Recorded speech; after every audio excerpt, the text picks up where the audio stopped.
Last time on PC. Renascence. Didn't really go super in depth on this one. You guys know where you're at. You've been on Montebon for what feels like a lifetime. You have fought and nearly died multiple times just trying to get back together. And now you've taken the fight to the monster at the heart of all the island's problems. You are currently camped out in a waterlogged chamber deep underground. A narrow crevasse in the center of the chamber leads even deeper, and you fully expect your quarry to be lurking below. You've had a long rest, and you are free to make your preparations for the battle ahead. Are there any questions before we begin? No, I think I'm good. 1 to 10. How panicked is our friendo? Which friendo? Brynbor. roll d10. With disadvantage.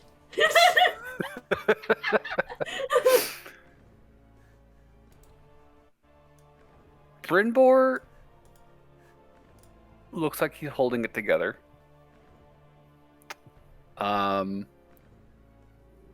He's very focused right now on checking each of his remaining arrows and like just kind of touching up the edge on each of those points.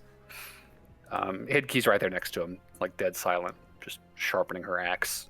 Both of them very, very focused, seeming to be gearing up for what comes next. John forgot to go to the bathroom before we left for this trip. Well, John, conveniently, there are multiple pools of water around this chamber. More microfiche. If you need to step away. I mean, we've been John. down here for like 16 hours. I'd be shocked if you didn't have to go. I'm impressed you've held it this long. Just That's what drove his rage in the last battle. So we don't drink constantly.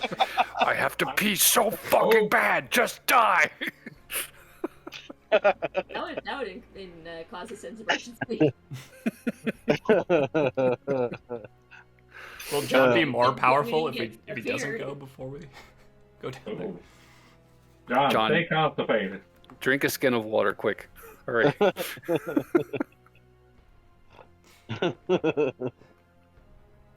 Well, I would start looking, assuming we're getting into it here, I'd start looking for a place we could secure a rope up here. It looks like there's big stalagmites near that crevice, maybe?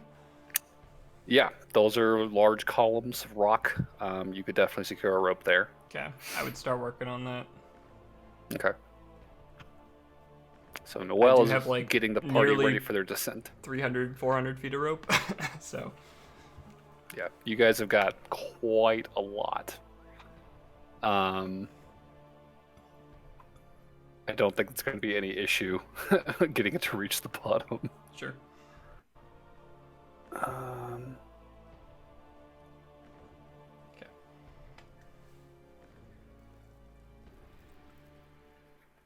Okay. All right. Anybody else? I'd like to start like putting. I'll put my journal in my wallet if that's possible. You'll probably have to like roll the journal just to get it to fit in the mouth of it. But yeah, you could do that if you wanted. Just just in case. How big is this bag? That's fair. It's a wallet. It's like a pouch, like a small. It's like small it's like a pouch. dice bag, basically.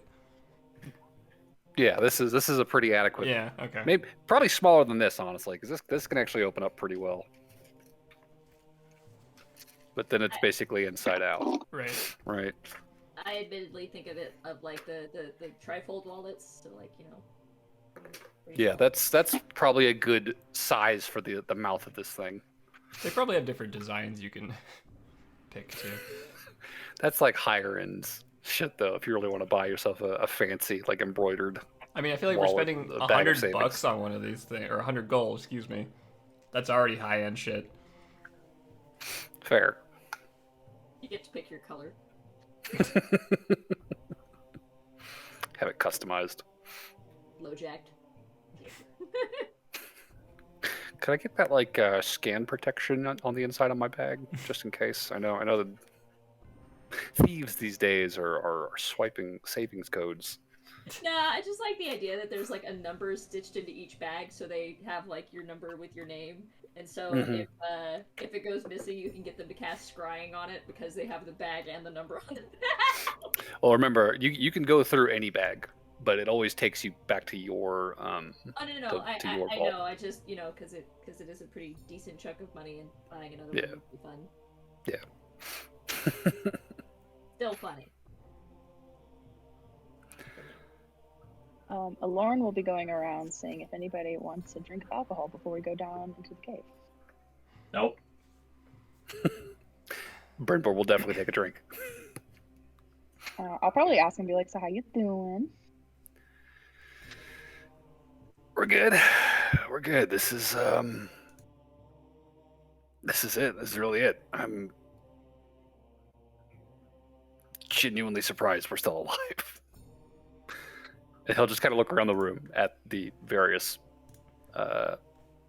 broken skeletons lying around. He'll kind of linger on those for a moment before turning back to you and just kind of shaking himself back to the present. Yeah, no, but we're here. We're gonna do this. I believe in you guys. You Good have that you're- got this. Yeah, it's good that you guys are here to help us, because I don't think we could do it without y'all. Hidkey will just kind of nod, and Brynvor will kind of him and haw a little bit. It's like I appreciate the thought there. I'll be honest. I feel like I'm kind of getting in the way a little bit, but I am still grateful that I got to see this. You know, I think this is big. I think this is really big. What you guys are about to pull off, and I believe you mean what we're about to Yeah, pull you're part of this group right now. okay, maybe- yeah. And maybe if you guys want, you guys can come with us after this. At the very least, He kind of looks up he kind of looks over at Hidkey. Hidkey kind of raises her eyebrows, looks at him, kind of look back to you. I think we should focus on getting through the next hour Obviously, before I'm we just start putting making it. any long-term plans. Just throwing it out there. well, I think at the very least you both have earned a spot as honorary Lost Emeralds. For sure. That I'd is agree to that. very gracious of you. Yeah, that's real kind. I mean, you guys are the real deal. So if somebody ever leaves the group, would they be the found emeralds? Yeah. That's pretty good, actually. I remember that one. I feel like Actually, go ahead. I guess before we do go down there, and just being above board about everything, I probably should ask you guys, like, what are you guys planning to do with your story here once this is all said and done? Are you guys like gonna? I will probably turn it into a mildly successful poetry book. Okay, respect. Not my field. I didn't know you wrote poetry. Is that what you're always over there doing? Yeah, I work on stuff like that sometimes. It's very I talented. would be very interested to read that sometime, actually. I'm more of a music guy, actually, myself. I could hear you've been playing Yeah, every once in a while. yeah. Well, it's a little something. Maybe you want to like collaborate on something. Like after this, we could like figure out, like a dope, Lost Emeralds killed the thing in Montebon jam session That sounds like fun. kind of thing. That sounds dope as fuck. Sick. Okay, cool. Yeah, that's dope. Of course, we have to do it first. Yeah, no, like I said, I don't want to get ahead of ourselves. We might all die down here. But I'm just saying, in the interest of being above board, I would like to write something about this should we succeed. So, I just don't want to step on anyone's toes. If y'all got first dibs, obviously, on your own story here. You could create the Lost Emeralds theme song. That's true. I mean, if y'all need the theme song, shit, I wouldn't say no.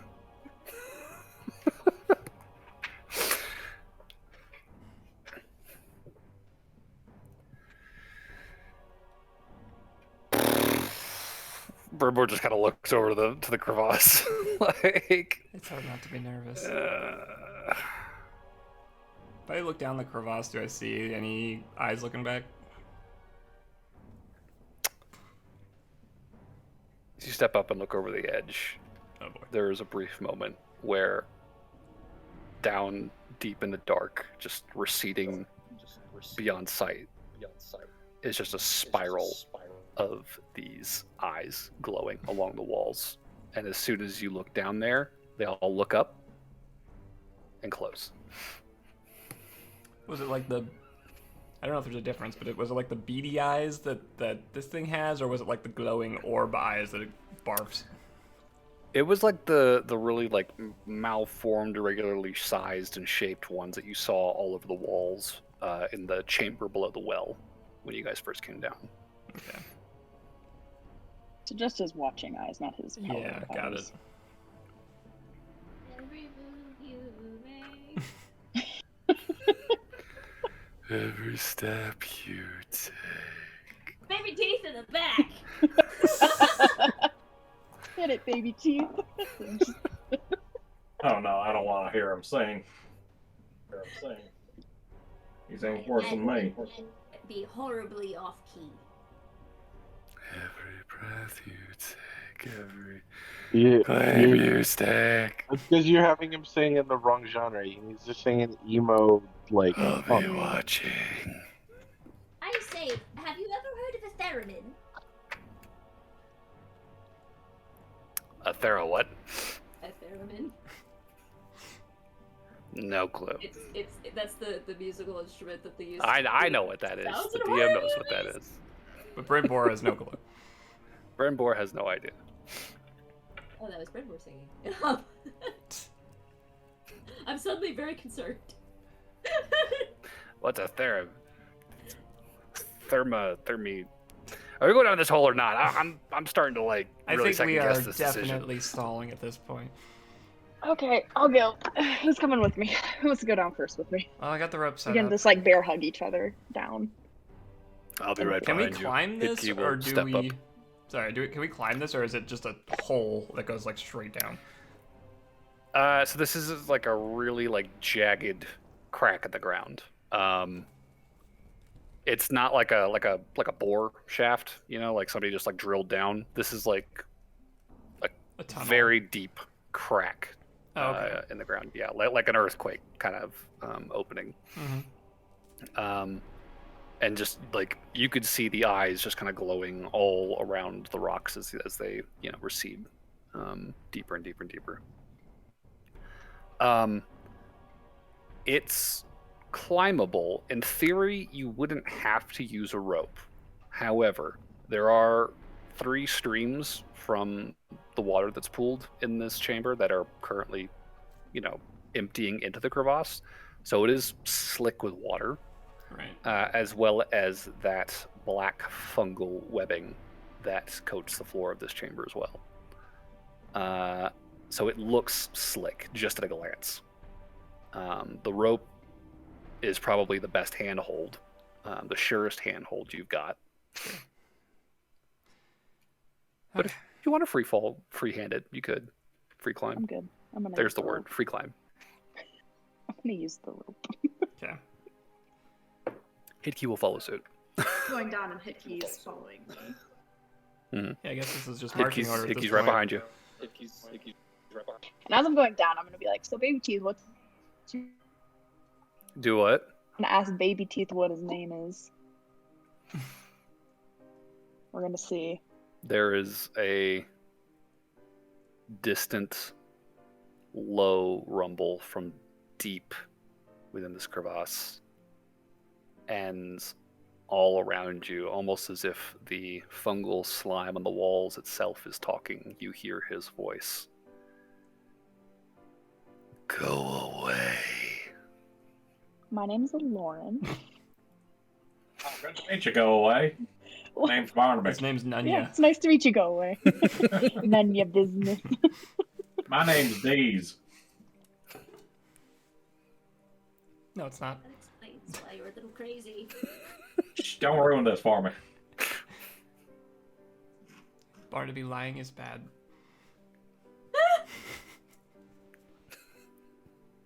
Well, why you gotta be like that? I almost had him.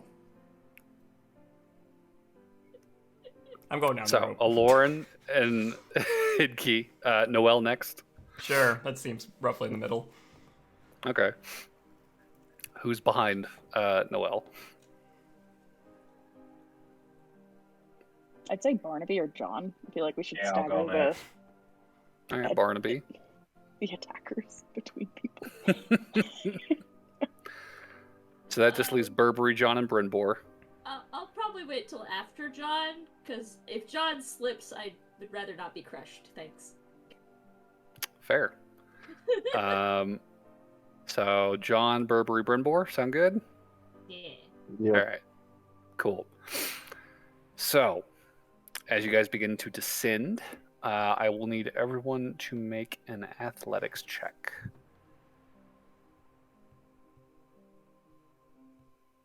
Okay.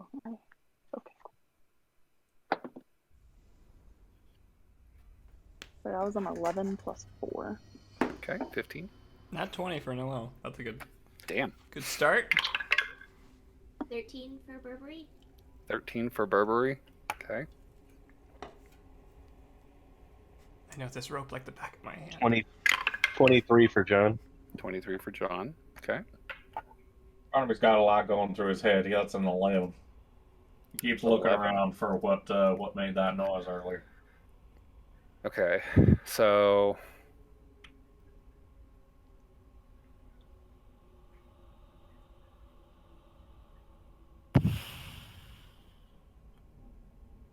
that's not great.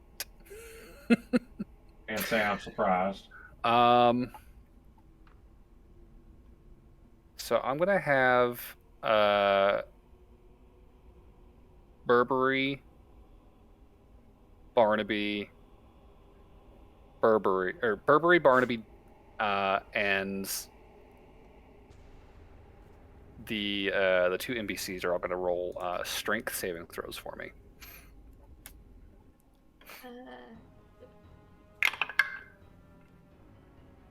Well, thankfully, Hidkey's probably decently strong. Oh, you've got to be kidding me. All right, screw it. I'm gonna use I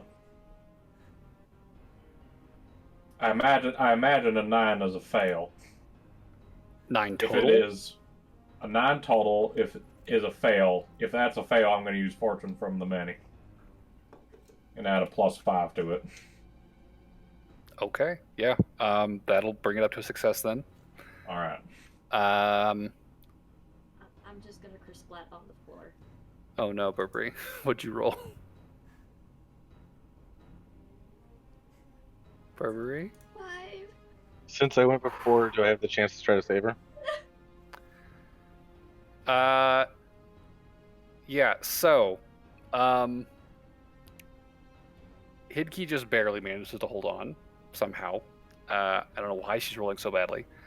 But despite the slick rocks around here, you guys are making pretty good progress until Hidkey hits a rock, slips, catches herself on the rope, but that jostling sort of sends that wave back up the rope, and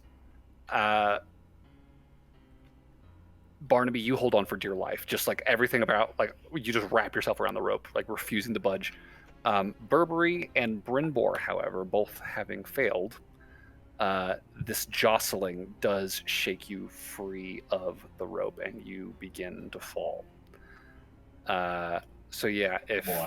somebody wants to try and catch them, We'll try. okay. I will say, just make a dexterity check. Who am I trying to catch right now? Either Burberry or Brynbor. Is Both Bryn- Which both one's of them more are important to you? No, no, no. I Which one's think I'm heavier? gonna have to go with Brynbor. Which one's heavier? I get it. Poor I'm Burberry. sorry, Pro- Burberry, but probably that Brynbor. song could be really good If I had to publicity. guess.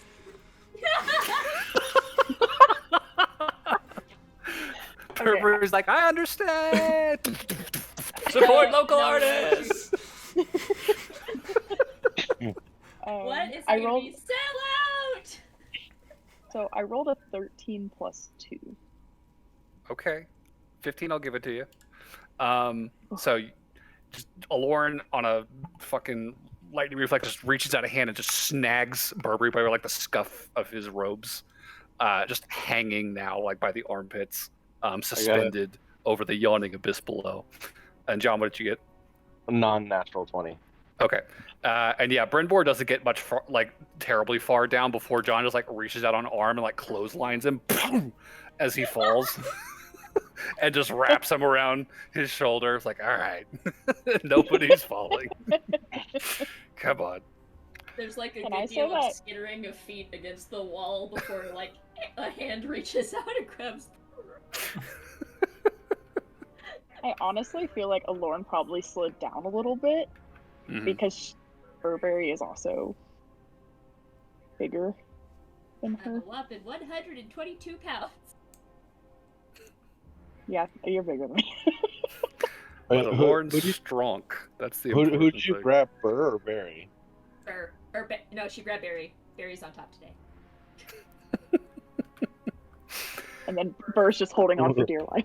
I was like, Yeah. it's so fucking Just hard. like, No. just like arms wrapped around the legs. Just like, okay, let's rope, please. So I don't know if you guys remember this or not, but way back in session 1, Burberry had handcuffs for some reason. Oh, right. This would be The the reason. manacles. Yeah. This would be the reason. Good time for him. So, that group check was not a success, but the next one might be. So if I could get another athletics check from everyone to carefully descend this crevasse. Shit. That's a 5 for Noel. Oof. I got a 10 plus 4. Okay. What was Burberry's? 15. 15. Okay. 14 for Barnaby. 14. Now Lauren and Barnaby fall down the. If that's failure again, I can use another one of my Fortune of the May. John got a Uh, non-natural 20. Another non-natural 20. Okay. All right. So, did anybody roll below a 13? Yeah, I did. Okay, just Noel. So, only 2 failures this time. Congratulations. Brynbor and Noel. Like clockwork. Poor bastard. I rolled a nat 20 on he's- the first one. Thank you very much. I know. Maybe it's probably just like the nerves of just like, oh shit, somebody already fell. Fuck. Noel's like slipping just a little bit, but Hidkey's like right below you, and she like constantly just like stops and just like with one arm like wrapped around the rope, she'll just kind of like reach up to kind of like support you down like a particularly like harrowing descent of space here. Right. Brynbor is just shaking the whole time. Like the poor guy was putting on a brave face up top, and you can definitely see now he is so nervous as you guys are climbing down. But having John right there below him, no issues. You guys very slowly, very carefully make your way down several hundred feet.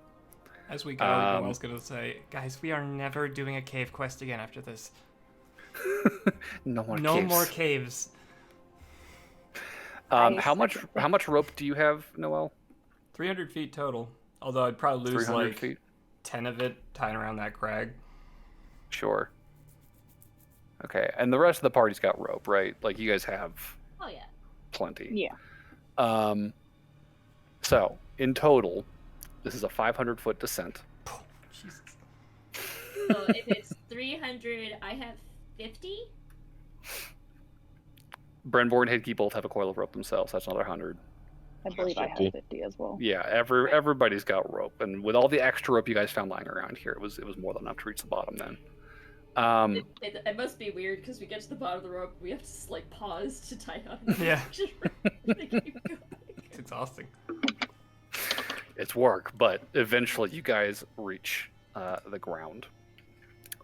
When you touch down,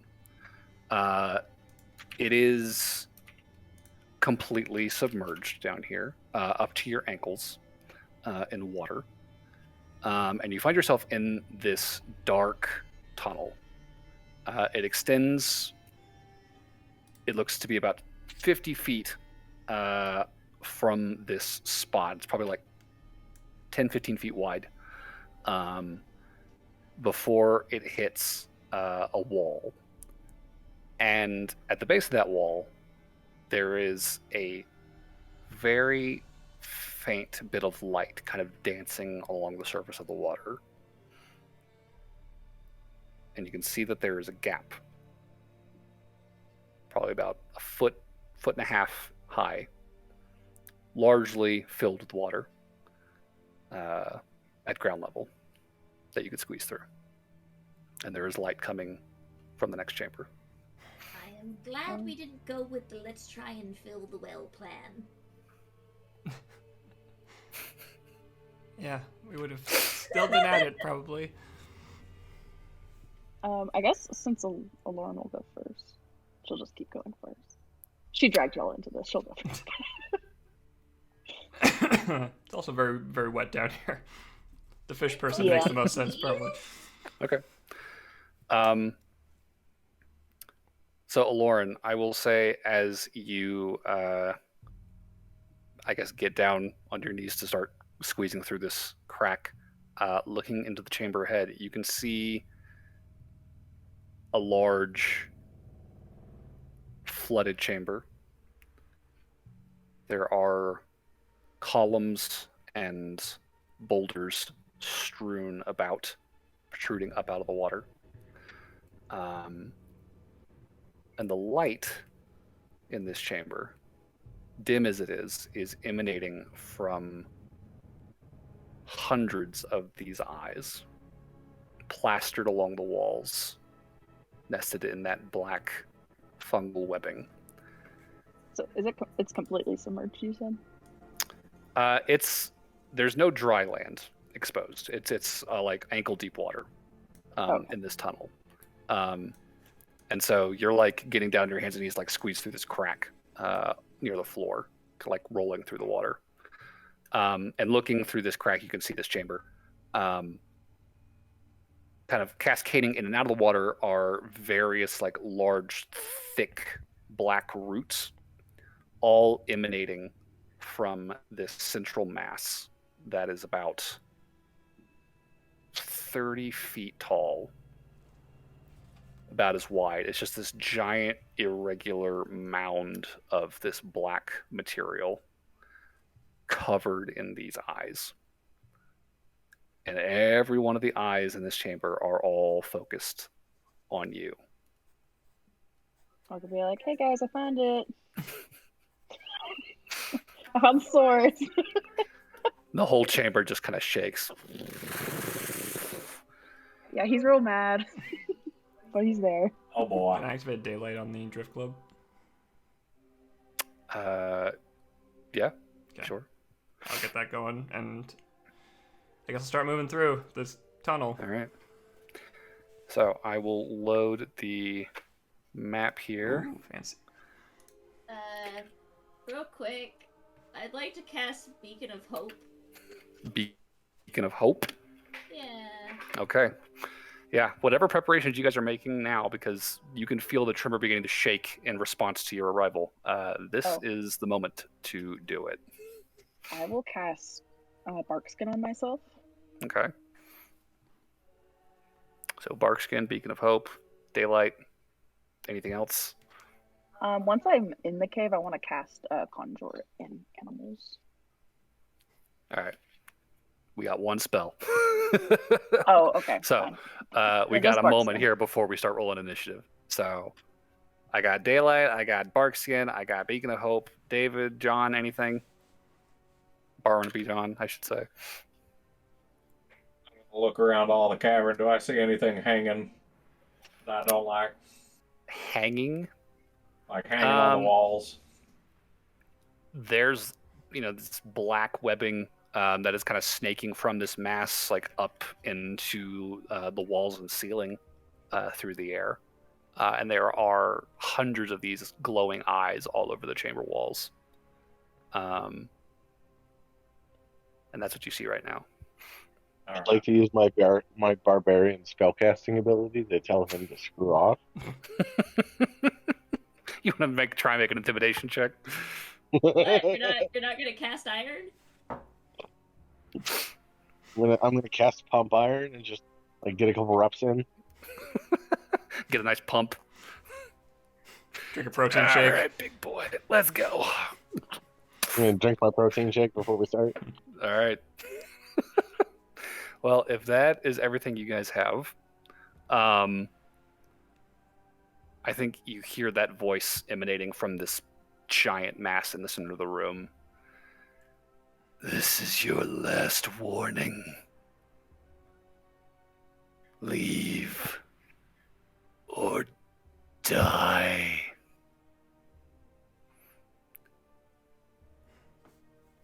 Nobody moves.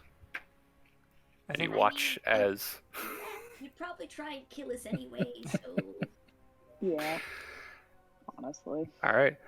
So you watch as the mass begins to convulse, pulsing, and you watch as a hand extends out of it, dripping with that black matter. So let's get some initiative rolls in, shall we? Okie doke. I have a So we are here. What's that? question. What's that? So if I wanted to do Conjure Animals, I can do one beast of a challenge rating 2 or lower. So would I, even though I technically have not seen a giant constrictor snake, could I summon?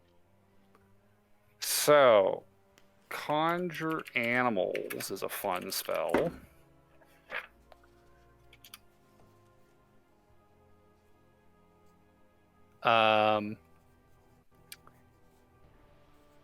The way this spell works,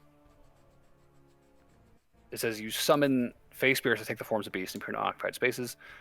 You can choose an option, right? You can say challenge rating 2, challenge rating 1, whatever, and get certain numbers. Yeah. It does not specify whether or not you control whether the beasts take a specific shape or not. Just kind of the name and shape. So going off of in David's campaign, yeah, we gave it the control over to the caster. But it's actually like the environment. Yeah, it should be more based on the environment. So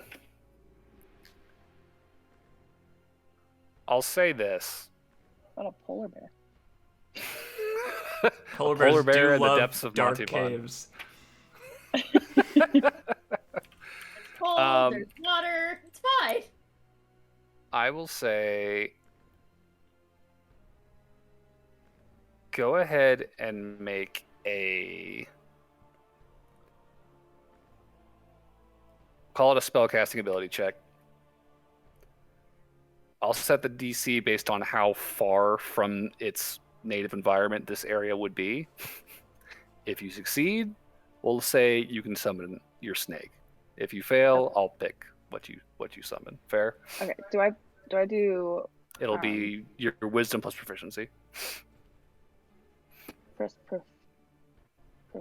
What proficiency? It should be just wisdom Your plus proficiency 3. bonus. Oh, okay. Yeah.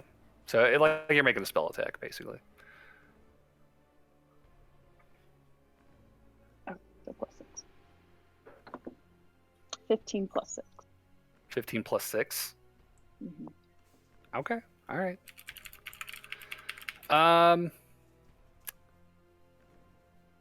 a pretty good roll, and I'm inclined to say, yeah, you can kind of really put some stank into this spell when you cast it, and sort of force this face spirit into the shape that you want it to take. But that'll be on your turn. So, Okay. That's fine. I was just curious because I was like, yeah. wait, before. What is the initiative everybody's got so far? 18 total for Noel. 18 from Noel. Very nice. 16 for Burberry. 16 for Burberry. Nice. Still need a Lauren, John, and Barnaby. I 101. got a. Whew. I got a 17. 17. John got a 21 actually as well. Okay. Good job. Good rolls. Who has the higher dex out of John and Barnaby? I Plus assume. 4. Yeah, I was about to say, I assume it's Barnaby. Okay. So, that gives us initiative. So you guys watch as from this massive mound of mold, the familiar shape of your adversary, Mr. Baby Teeth, births himself, just like peeling off huge canvases of this fungal webbing off his body and kind of pushing his way out into the water. And around him, you will see a series of these eyes emerging behind him. And they are, we'll use go boys. So, bap, bap, bap. That's actually a little hard to see, so I'm going to change that color real quick. Unfortunately for everyone, the eyes rolled real good on their initiative, so they will be going first. Okay. And one of them is going to start with a fear spell, I think. So I'm going to have everybody within the radius of the spell, which is a 30-foot cone. So he's got to get close. They can get there. And then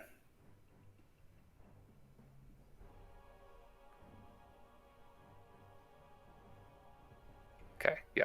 I'm going to have everybody in the party make a wisdom saving throw, please.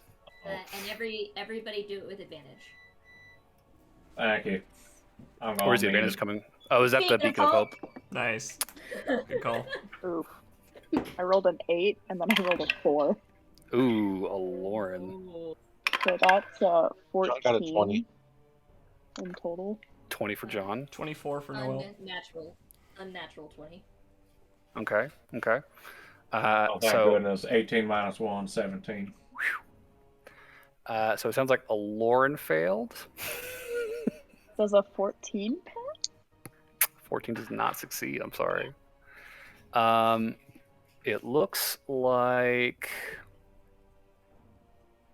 Hidkey failed, and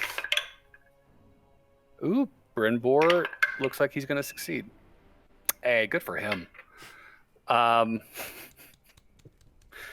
been getting a lot of positive reinforcement from the party. I think he steals himself, kind of shuts his eyes as this eye floats up to the party, flashes.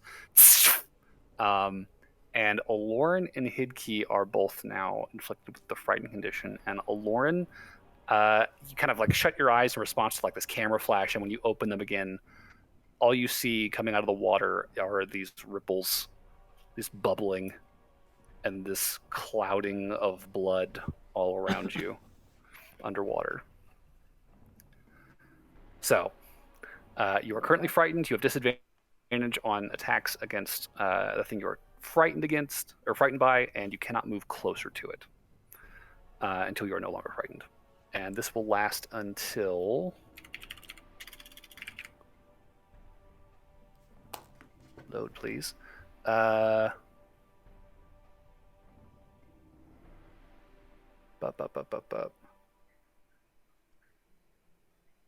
Oh, interesting. While frightened by this spell, the creature must take the dash action and move away from the caster by the safest available route on each of its turns, unless it has nowhere to move. If you end your turn in a location where you don't have line of sight on the caster, you can make another wisdom save. So as soon as you can't see that eyeball again, you can try and save. But until then, you have to run somewhere safe. Got it? All right. So that is the first moat. The second moat is going to try some other bullshit. It is going to cast Darkness, which is going to create a large cloud of magical darkness in a 15-foot radius at a point they choose, which will be, we'll say, like here, right? And Noel, how much is that? That's a 60-foot radius in the daylight. Let's see.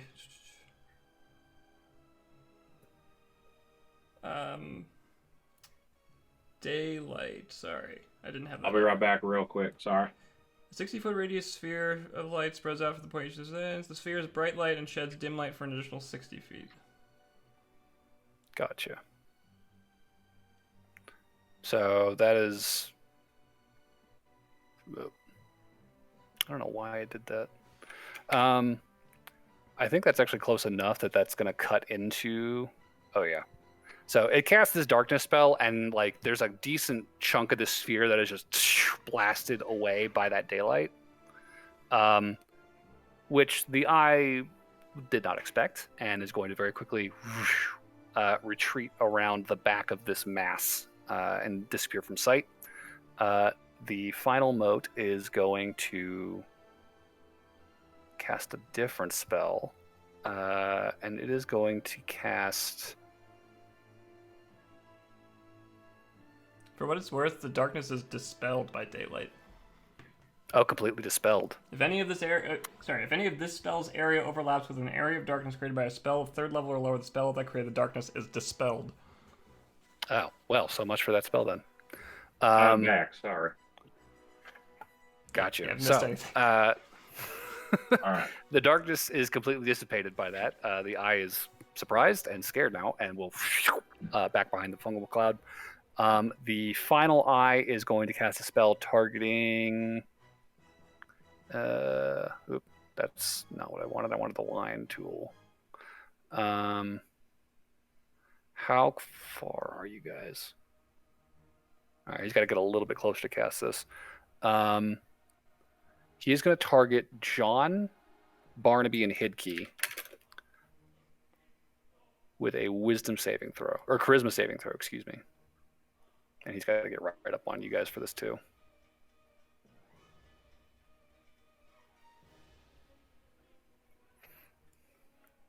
I got a 16. We still have 16. advantage for that, or no? So this is not a fear effect, Okay. if that makes any difference for the beacon. Beacon just says for wisdom saving throws, so whatever. Gotcha. Okay, Okay. so this is a charisma save. That is a 14 plus 1. 15. Okay, that is a failure. And Hidkey also failed. So Hidkey and Barnaby are now both afflicted with Bane. So that is going to be a D4 off of any attacks, saves, or I think it says attacks and saves with Bane. Yeah.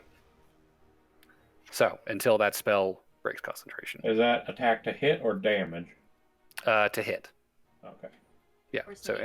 any rolls to hit or any saving throws will be negative D4. All right. So that will be the end of the moat's turn. Barnaby, it is your turn. I'll shoot the thing that just did that to me. You knocked that off. All right, go ahead and roll to hit. All right.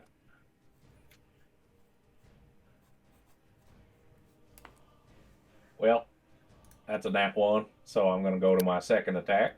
Oof. Okay. Alright. Minus a d4. So 15 minus 4 is 11 plus 9, 20. 20 will hit. Give me some damage. Alright. That is 9 plus 4, 13. 13. Good shot. So it's not going to kill it, but it is good damage nonetheless. Gotta start somewhere. Kapshoo! And I guess since Bane is concentration, he's got to roll a concentration check, huh? I would track. Yeah. Okay. He succeeded. Bane remains. Dang it. So, that will take us to John, unless you've got anything else on your turn, Barnaby. I think we'll get a little closer to it. Okay. Let's go about How close 20 do you want to feet. get? 20 feet? Yeah. Okay. So get about there. Out into the water. Wading forward in between these large, thick trunks of this fungal root that is arcing in and out of the water. Wow. That'll do it. John, it is your turn. Okay, so there's 2 eyeballs within range. Yep. Okay, I'm gonna get up within the reach range, but not like right up against them. Okay. And I'm gonna rage and attack.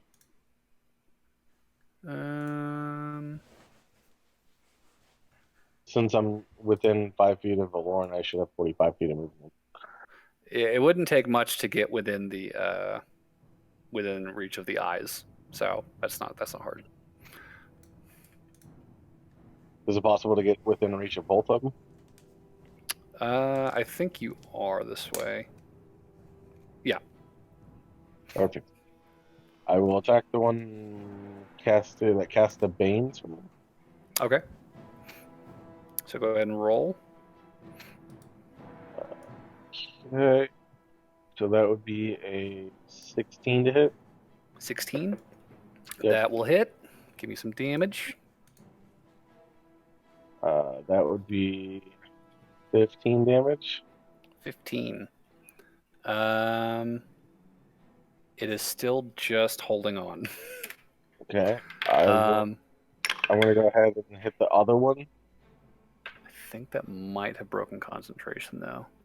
Oh, I forgot about that. Yeah. It is still concentrating. Okay, he's still okay. So Bane remains. I'm gonna hit the other one now. Hopefully, I Okay. can make it so somebody else can take out both of them. Give me a roll to hit. Okay, that would be 17 to hit, 17 will hit. Give me some damage. and that would be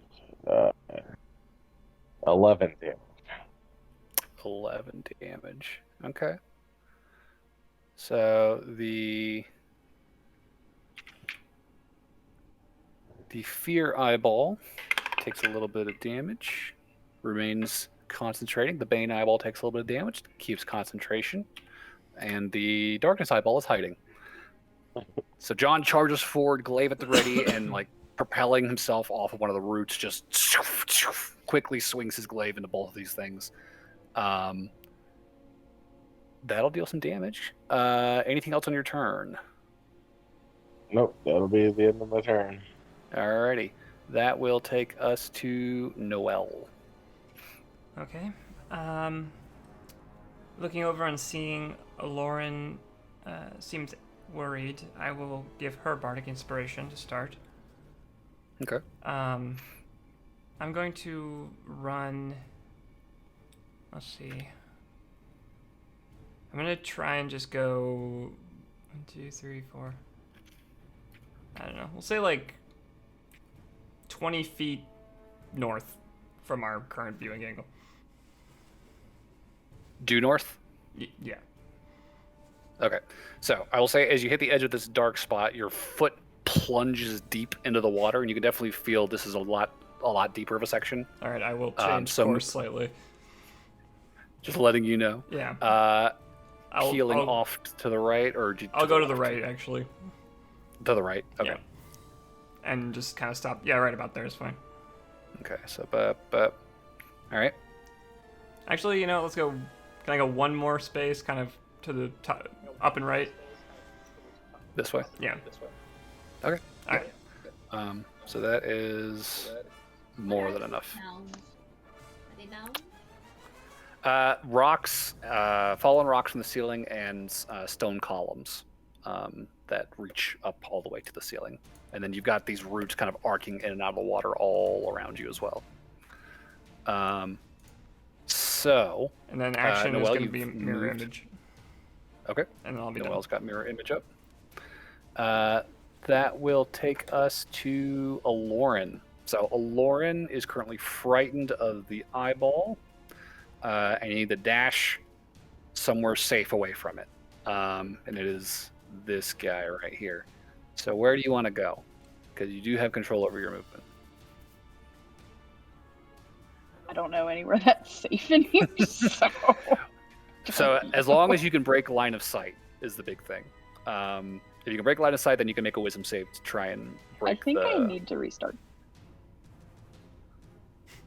You can go behind a rock. Yeah, Lord, all you gotta do is just grab onto the back of John and you break all sight. Yeah, but that would require her going towards the thing.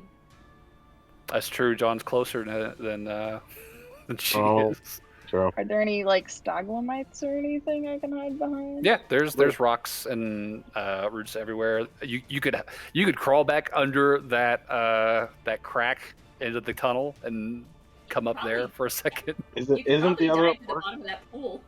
Yeah, can I just Isn't swim the to the other bottom of orc the pool? NPC right? Yeah, sure. Is that so 60 feet of movement, or is it still How deep is it? do you have to use all 60 feet there? Creature must take the action to move away from the safest route possible. The creature ends its turn in a location where it doesn't have line of sight.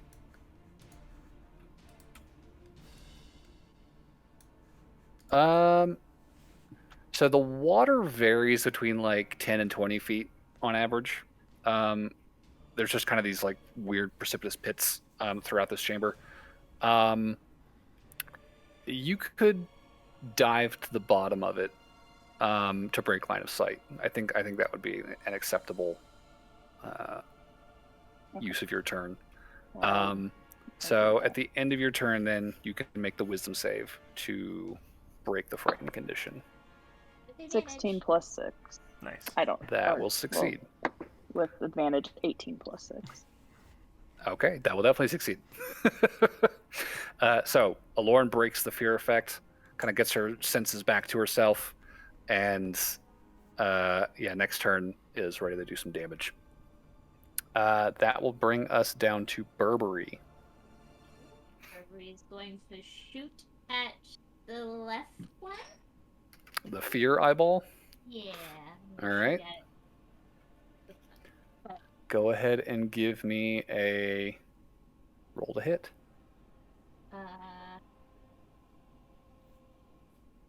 12. 12 will just hit.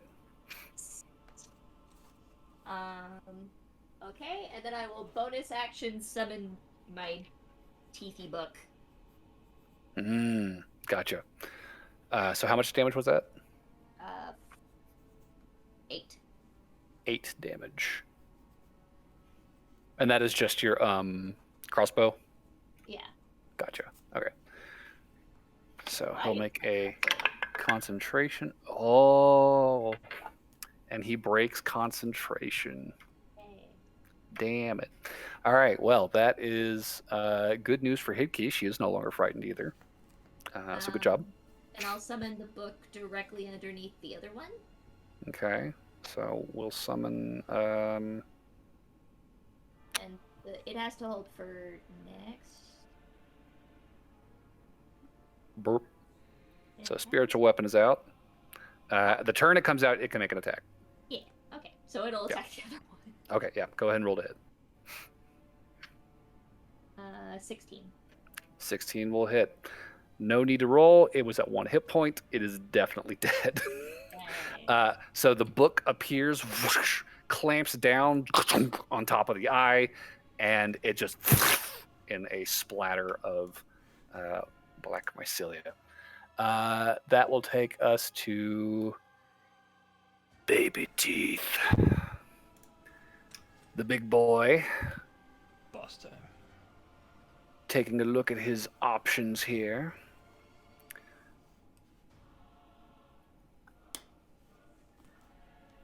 You know, Noel, you got close. It's true. He is going to kind of whip over to your kind of vibrating form over there, where the kind of after image shimmer is happening around your body. There's also a giant ball of light around me. So fair that he would notice me. Yeah. I mean, nobody's rolled a stealth check yet, so all's above board. Yeah. He is going to stalk forward, and as he draws close, you watch as his form shifts into this sort of shadowy silhouette with these, cold eyes. This tall, severe woman just kind of like looming over you, sort of indistinct in its features, but very like oppressive in sort of the memories that it calls to mind. And it is going to try to... I think he's just going to try and bite you because you're there. So, first roll to hit is going to be a 25, it looks like. Okay. Let's see if he hits a mirror image first. Let's see. Okay, so I have 3 duplicates. Yeah, I rolled a 19, so that one just takes out a duplicate first. Okay. So he lunges, like the teeth just kind of like rapidly forming in the center of mass here, just kind of like snapping out at you. You quickly duck underneath. Second attack is going to be a 17 to hit. I believe that hits. Okay. Double check, sorry. I think my AC is 16. Yeah, okay. So 17 will hit. Let's see if he hits a duplicate. Gotta roll an 8 or higher. Shit, that's a hit. He got you. All right. So it's going to be some damage, Noel. You are going to take...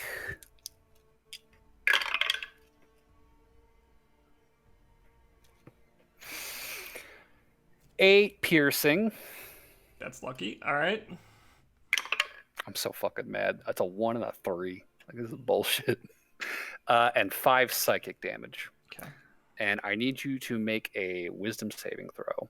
With advantage. Advantage, which is good. Without advantage, as it is currently in the shape of something targeting you.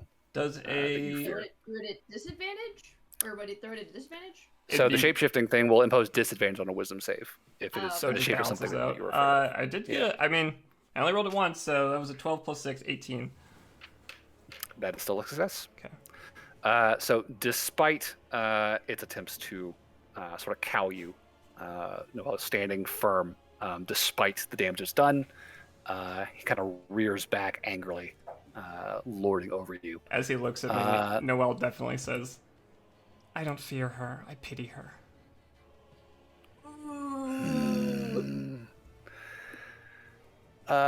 Well then, that will take us to the NPCs. Poor bastards who rolled so bad. Oh shit.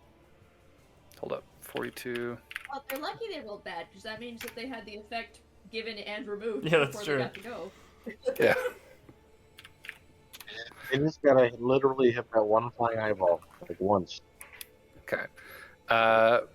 Brynbor will probably follow suit and pull out his bow and take a shot at that thing. Come on, buddy. What is that? Tell me that's a 12. That is just 12. Good boy. All right.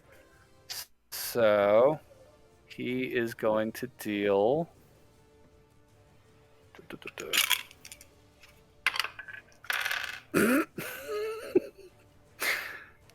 3 damage.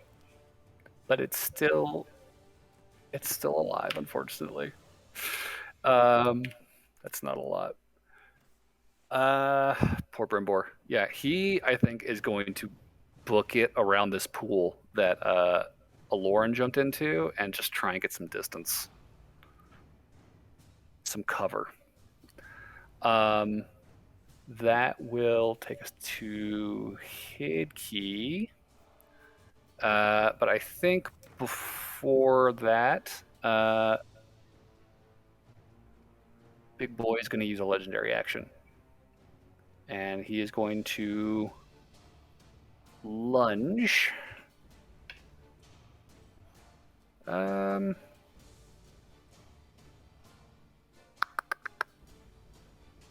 stay on Noel. That's probably not going to hit, though. 12. Yeah, Nope. That's a miss. All right, Hidkey's turn. She is going to rush up next to Noelle. She is going to kind of like push the big guy back off of her before quickly twirling her axe to swing at the eyeball in the air next to her. That's going to be a hit. She's going to deal good damage. That looks like a 13, which will kill it. And she will then turn the axe on the big boy, which is going to deal looks like 10 damage. So first blood goes to Hidkey, bearing the axe into the creature, trying to run some interference for you, Noelle. In response, Baby Teeth will use his legendary action to attack Hidkey. And that looks like that will hit. So she is going to take better damage, not much better. That's going to be 10 piercing and 7 psychic. And Hidkey is down. Hidkey needs to make a wisdom save. With advantage, right, Burberry? Okay, that's good. That was a 7. And unfortunately, I think that's a failure. That is a 12 plus... Oop. Yeah, 12 plus nothing. So again, Hidkey is frightened by this effect. That will take us back to the top of the order then. This little mote is going to peek out. And it is going to cast a spell on John. So, John, I need you to make a wisdom saving throw. I'll have advantage. Yep. Okay.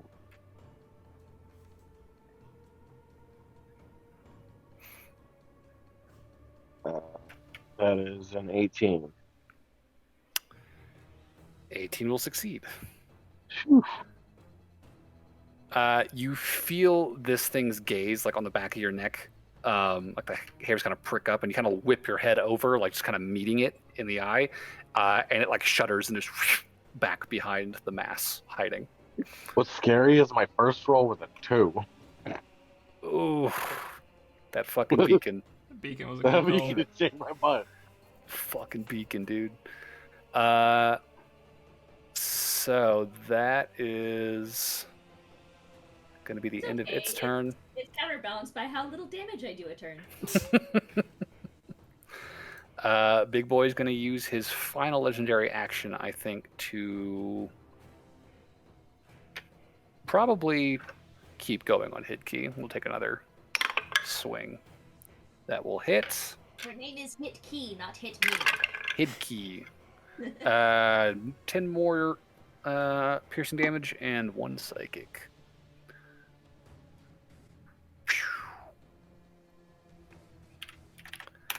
So Hidkey's already looking very rough. Bleeding pretty heavily from the wounds this thing's inflicted. And that'll bring us to the top of the order with Barnaby. All right. I think what I'm gonna do.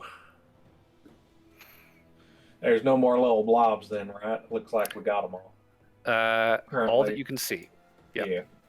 And I'll shoot big old boy right there. Big boy. Okay. Mm-hmm. Go ahead and give me some rolls. Did the fear one just get disabled, or is Bane still going, or? Both of them are disabled. They're gone. Yes. Oh, all right. Good to know. So first hit is a 27. 27. And that's going to be 14 damage.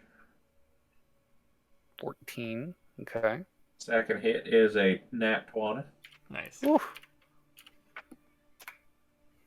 That is going to be 20 damage. 20 damage. Good 13 hits. plus 7.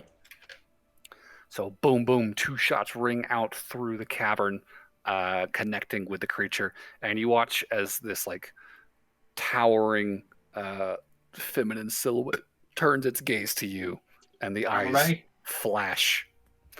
And it does seem to remember you. That'll be the end of your turn, unless you got anything else. How close am I to Brynbor? Is that the green one? Brynbor is the dark green one down by Aloran. He is getting some cover. All right. I was thinking if he was close, I would give him a little confidence, but... Oh, he's getting far away from that motherfucker. That's fair. Yeah, but you are right next to John, and then Hidkey and Noelle are on the other side of a route from you, facing down the monster. All right. I think I will come over to them and offer some helpful words to give us both temporary hit points. Hey, don't stand next to it. Well, just get behind him. He just kind of comes up, puts a hand on your shoulder. Y'all got this. It's gonna be okay. But Hidkey's just fucking bleeding profusely from all these deep scratches in her chest. She's like, okay. So how much temp HP? That is going to be... Don't roll, it's max. Max. Beacon of hope. Huh? Does that affect temporary hit points or regular hit points? It says all healing does max. This is just temporary hit points equal to 1d6 plus your proficiency bonus. Yeah, it just says targets regain maximum number of hit points possible from any healing. I don't know if that would qualify. I don't think temp HP counts as healing, unfortunately. I don't think so, yeah. Okay. Yeah, I just looked it up. Nice. You're not actually healing, and actual hit points aren't affected. Gotcha. Okay. All right. So that is going to be... That's going to be 5 plus 3, so 8 to each of us. 8 to each of you. Okay, that's very good. nice. Thank you. Yeah. And that's going to be my turn. Okay. Also, aim for the spots I just shot. They're going to be mighty tender for a bit. Let's see. So that will bring us to John in the turn order. John, my guy. What's that? Wait, what is right in front of us? Is that baby teeth? Baby Teeth is right there. He is currently in the form of probably like a 10-foot tall, kind of ghostly, shadowy female figure. Yeah, okay, I guess I'll just continue my rage and run over there and stab him in the ass. All right. Give me some rolls to hit. Can I flank him, or is that not possible? I mean, if you want to get around behind him, yeah. I don't know if that makes any difference, but whatever. Yeah, I mean, we don't use flanking rules, so no, not really. But you can. That's fine. That'd be a 22 to hit. 22 to hit. Okay. That'll be a hit. What's the bonus 7 plus 7 to hit? It's easy to hit. Yeah. He's gonna take some damage. That would be a 15. Okay. Good damage. So now I'm gonna whack him again. Give me a hit. That would be 19. 19. All right, that hits. And that would be 14 damage. 14. Okay. So 2 more solid strikes. Again, sinking that glaive in, you can feel, this thick exterior, this tough skin definitely fights you as you try to damage him. But you press on nonetheless. John just yelled, "Damn you, thick!" Anything else on your turn? I'll mock him a bit. Like, how'd that feel, baby teeth? All right. I'll say go ahead and give me an intimidation check. Alrighty, what is my intimidation? +5, that's not bad. Ooh, natural 20. Okay. So 25 total. He you say that to him after cutting into his back, and he just freezes where he was fighting with Noel and Hidkey, and just glares over his shoulder at you. And that is going to take us to the lair action for the turn. Okay. And you're going to watch as the eye of Baby Teeth flashes, and he vanishes from sight.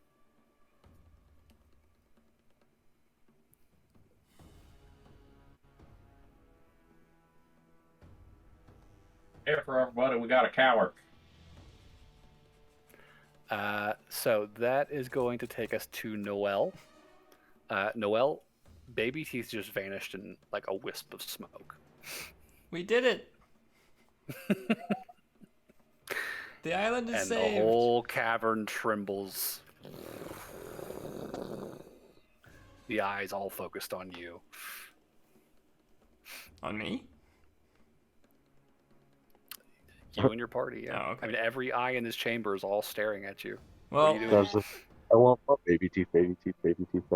I mean, would it be possible to roll perception like we did with the lady in the bog to see if there's a hole in the water?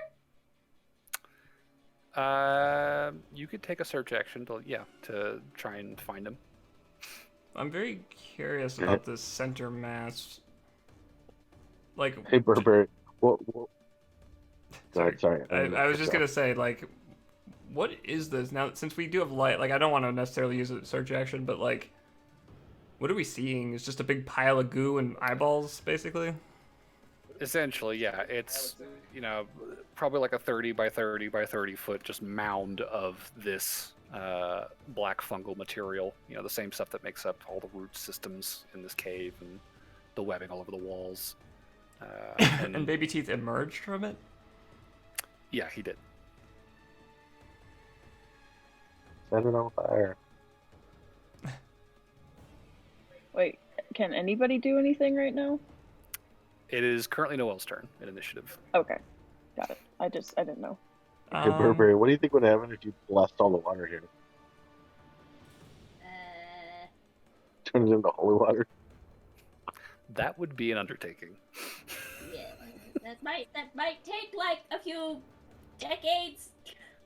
Really? I thought you could turn as much water as was connected. It takes a lot of silver and a lot of time to bless holy water. Oh. That sucks. Well, just for funsies, I'm gonna try and take a crossbow shot at the big fungal pile, I guess, since it's still here. Okay. Well, I rolled a 4, so that's 10 total. 10 total? I mean, it's an inanimate object. Yeah, it's not great. Is it prone? Oh wait, I guess that would be disadvantage. Never mind. Yeah, so it's not gonna hit. Not because this thing is gonna dodge. It's immobile. I think just taking a shot at it, you see the arrow like lodge itself into that kind of the flesh, the black flesh of this this mound. You do see the eyes around it kind of react and like all pivot to kind of look at this bolt that's now lodged in, and then look back at you. And the whole chamber begins to rumble again. But beyond that, there's not much of a reaction. Okay. I'm gonna scooch on over behind Barnaby. This way. Yeah, I'll carefully. You make it mad. I don't know. There's definitely more going on here than we can see. I think you made it mad. I guess that's right. Or that's my turn. Also might be right. Aloran, it is your turn. You are currently submerged in a pool of water, having regained your senses. What do you want to do? I'll swim to the top. Okay, so you swim to the surface. Looking around, you do not see the hulking form of Baby Teeth anywhere. And your friends are all kind of standing, looking, trying to find him. I'm going to cast Call Lightning. Okay. I'm going to conjure it over the center. Okay. And I'm going to rain hell on that. How much? How big is the Call Lightning cloud? Do we need to take the water into consideration? Oh boy. Well, I'm just concentrating on the ball, like the mass. Okay. No, I just meant because if it hits water... I don't think it should, since I'm controlling the lightning. If you're aiming for the big mass, it's going to hit the big mass before it hits anything else. Okay. Also, the call lightning was able to be used in the previous chamber. So if this is bigger than that chamber... Yeah, we did use it. Yeah, I'm just trying to figure out how big the cloud is, because I don't know. I think the real question is what 10 is foot the tall, 60-foot radius? what is the electrical resistance of this fungal mass? That's a big-ass fucking cloud. Oop, not that shit. So that's going to be almost the circumference of the fucking chamber, honestly. So 60-foot radius cloud conjured inside of this chamber, and a lightning bolt's going to come down and hit it. That's going to be a dex save, I think it has to make, which the mass does not have. Very good dex. So that's going to be 13. That's a fail. That's a failure. How much damage is it taking? Okay. That's 3d10. 1, 8, a 5, and a 10. 8, 5, 10, so 15, 23. Yeah. Oof. So, this echoing crash of thunder as a lightning bolt flashes down from the sky overhead, from the ceiling, really. And you watch as the lightning strikes, the entire mass suddenly writhes and contorts, the eyes all kind of like rolling in their sockets, and the whole chamber is just like shaking violently as every vine in here is like contracting and convulsing in reaction to that lightning strike. And you just hear the voice, "I said leave me alone," just echoing all around you. Fuck you, Baby Teeth. You fucked with us first. Yeah, you kind of started it. You started it, guy. Is there anything else you want to do on your turn? If I see him come after me, can I save my bonus action to turn into a bear? Call lightning, I think, is a bonus. Oh no, it's an action. Okay. Yeah.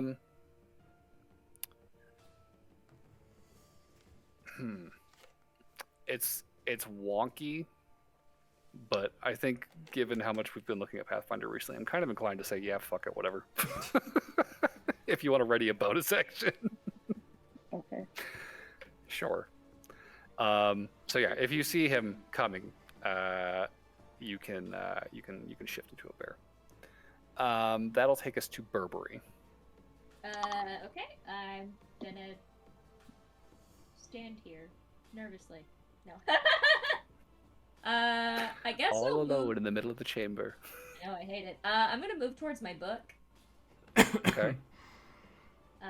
So I'll probably hang out in that square between the small circle and the big circle. There's a square there. This one? No, down into the right too, from where I was, or left, right. Down Here? to the right. Down 1. Right 3. Here. A little more. Yeah. Okay, yeah, that'll be movement. Cool. And I mean, it seems so small comparatively, but I'll sacred flame the tree. Okay. You can't possibly do worse than me. It rolled a 1. Roll damage. It's okay. It's only 2d8, which I rolled really high on. So 13. 13. Okay. 13 damage. Pretty good. Again, the whole mass convulses in response. You know, the whole cavern shaking. And you hear that voice. I said stop. Is there anything else on your turn? No, I mean my book can't really do much, so it's fine. All right. So, Aloran, with your passive perception, you hear the sound of like rushing air overhead, and looking up, just in time to see this massive form plummeting towards you as Baby Teeth drops off the ceiling and slams into you where you're floating in the water. So That's very our quickly, shit. wild shaping. How do you like it? As he fucking elbow drops Aloran as she very quickly into a bear to try and tank the blow. So that would have been probably like a 50-foot drop. So we'll split that between you guys. I'm so glad I.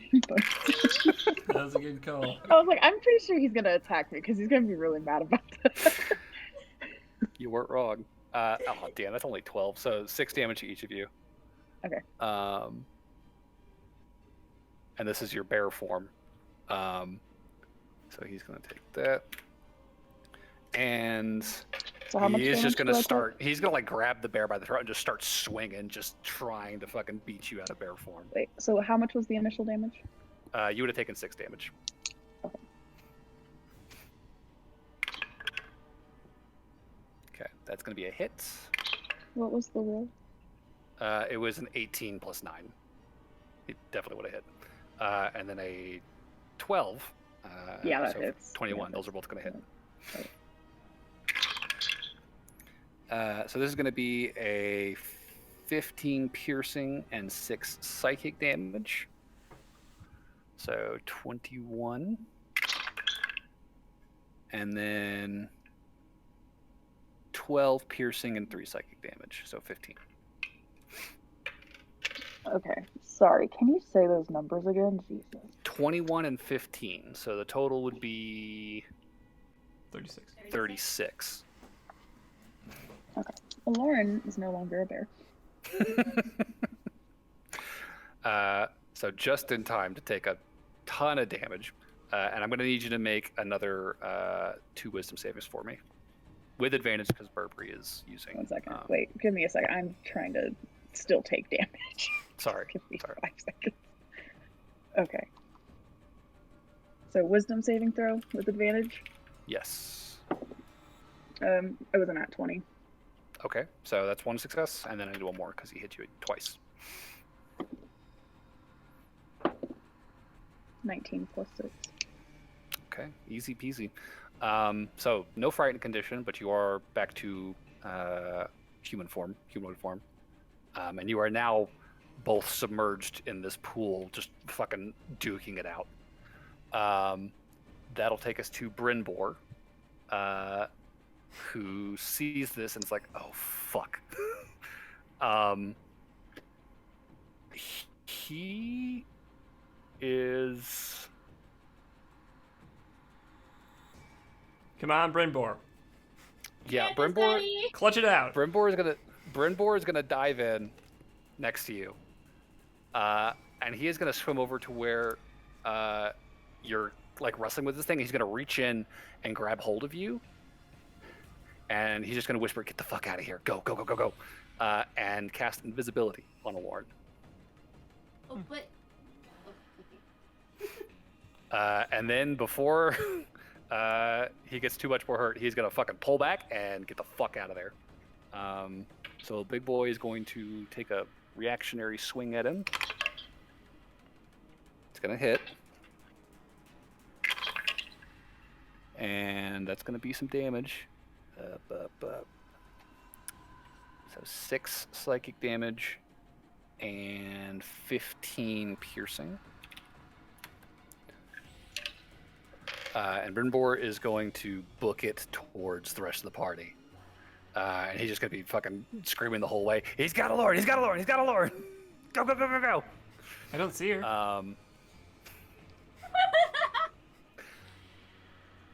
As a legendary action, the big guy is going to try and hit you, Lauren, but he cannot see you anymore, so these are a disadvantage. That's a nat 1. He is not going to hit you. Yeah. That will take us to Hidkey. Hidkey is going to just bound over these logs, just running pell-mell, launching herself at Baby Teeth into the water with him, and starts swinging. So, should be a disadvantage because swinging a great axe underwater. That's still going to hit, though. Not for much. It's only 6. And second one is going to miss, unfortunately.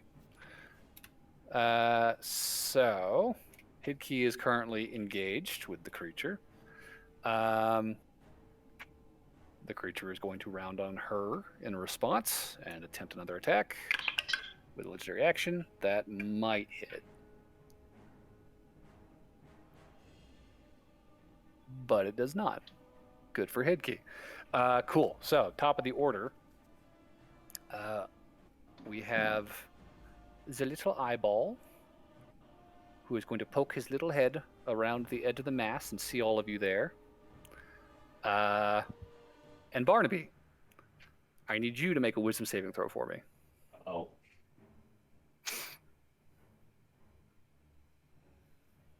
If it helps, you still have advantage. That does help a lot. That turns it from a 12 to a 17. Damn it. Barnaby, there was a split second where you could swear you saw like an eye stalk bloop, poke out of the water, and then it just dissolves and fades away. I don't like what's going on here. The eyeball, seeing its inefficacy, is going to duck back behind the orb again and continue to hide. So that'll take us to final legendary action. I think...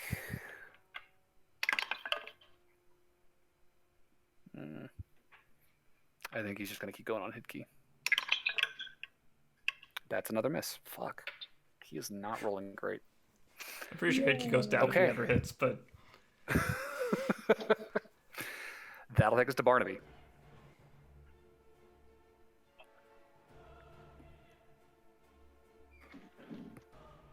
Well, I think I'm just going to follow what everybody else is doing. I'm going to shoot at the big pulse thingy in the center.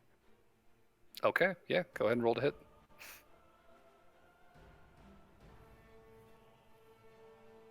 That is a 26 to hit. Definitely hits. Give me some damage. That is Max damage 16. And then the 16. second to hit is a 18 to hit. 9 plus 9. Definitely will hit. Alright, and that is...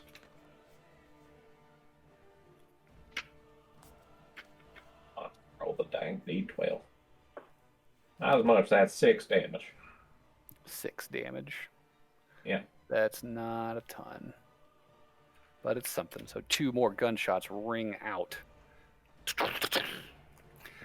That all you got? The cavern trembles in response. Tackling a poor defenseless bear? That'll take us to John. What do you want to do, John? Is he within my reach? He is not. The orb you could... Well, I mean, you could run over to him. Well, that's what I meant. Is he within my movement range? Yeah, you could move to him if you want to move to the body, or if you want to go to the big orb in the middle, the mass. I think I'm gonna go to the mass actually. Okay. And I'm just gonna start hacking away at it. All right, go ahead and roll to hit.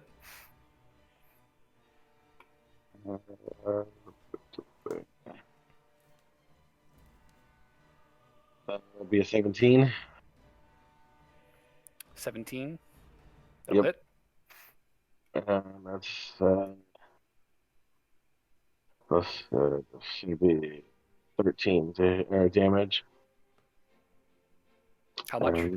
13 damage. 13. Gotcha. And then 26 to hit. That'll hit.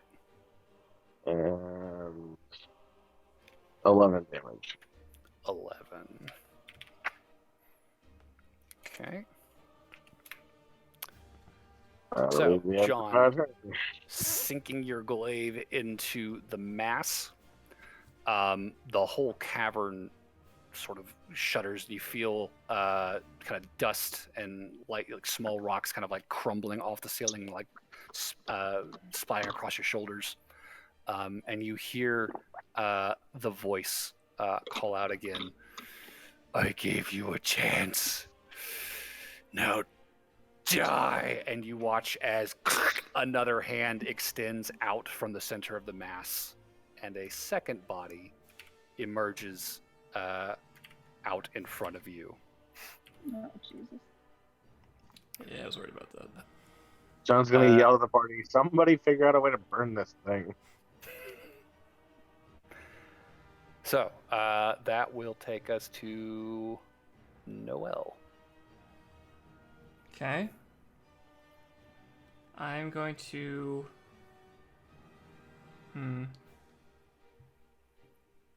Let's see.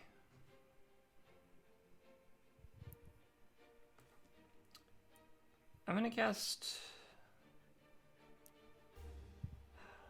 I'm gonna go over kind of near Burberry's weapon, floating weapon. And then I'm gonna cast Tasha's Hideous Laughter on the baby teeth next to Hidkey. Okay. He needs to make a wisdom save. Wisdom save DC 16. Okay.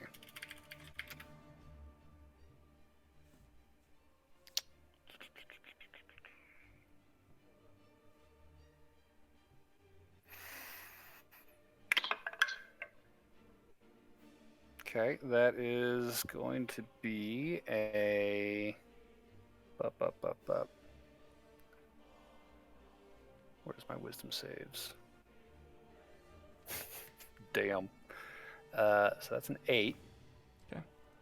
So we're going to use a legendary resistance and choose to succeed instead. 1 down. All right. I will then... let's see. I already used a spell. I think that's my turn. Okay. That will take us to Aloran. How far is John away from the... Is he like within 5 feet of that blob? Yeah, but the blob is like 30 feet in size. Like it's a big thing. You can hit it without hitting John. Okay, I'm just gonna call lightning on it again, and I'm gonna strike it away from John. Okay. Oh, does Alora need to roll concentration if she gets hit for the lightning? Ooh, yeah, actually, that's a good question. It is a Is concentration call spell. lightning concentration? Yeah. Okay, I do need you to make concentration saves. 2. Sorry. First one was a 16. I don't. 16. Do I add something to that? I don't know. Concentration is Constitution.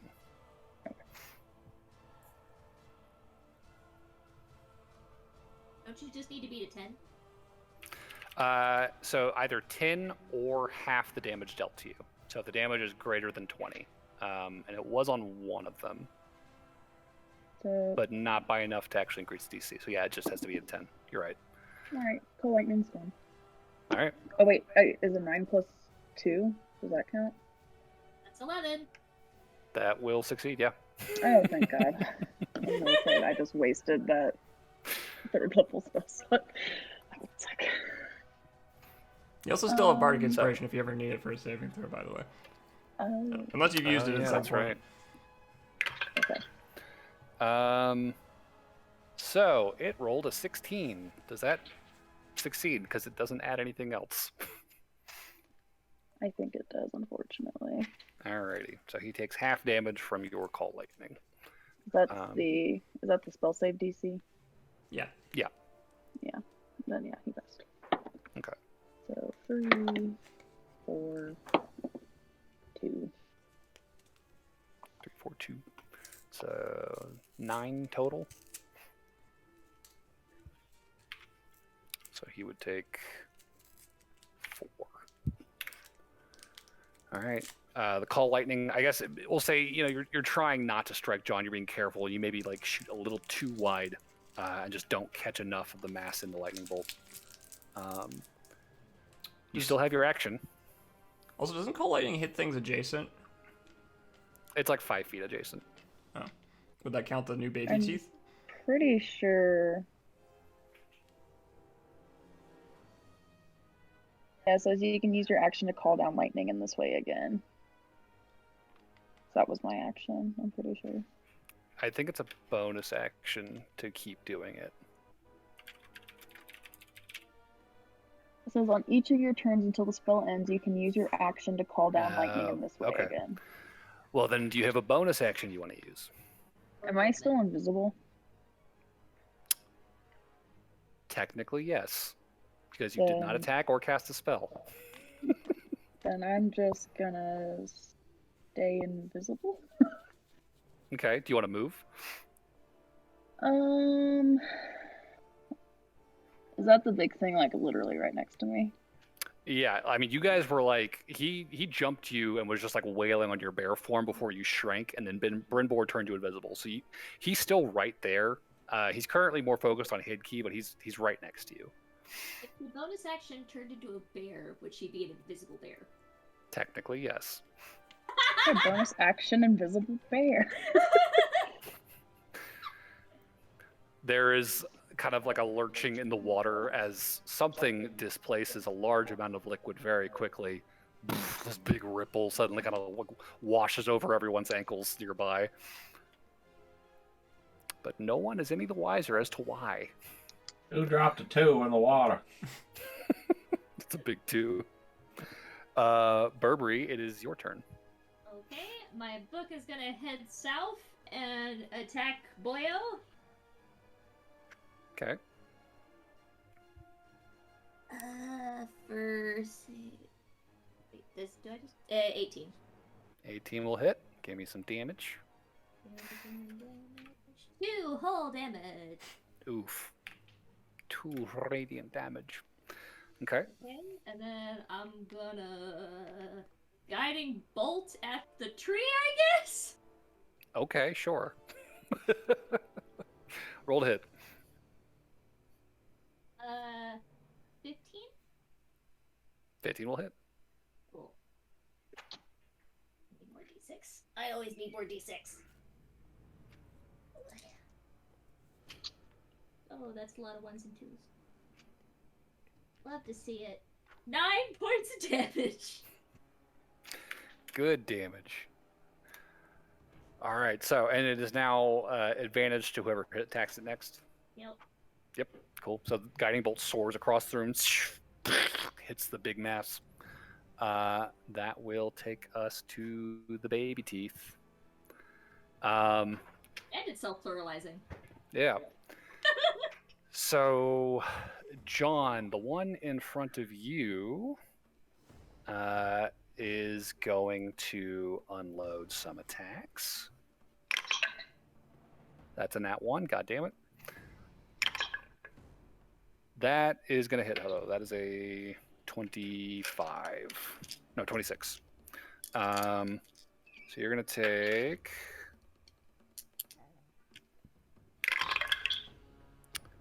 Ooh.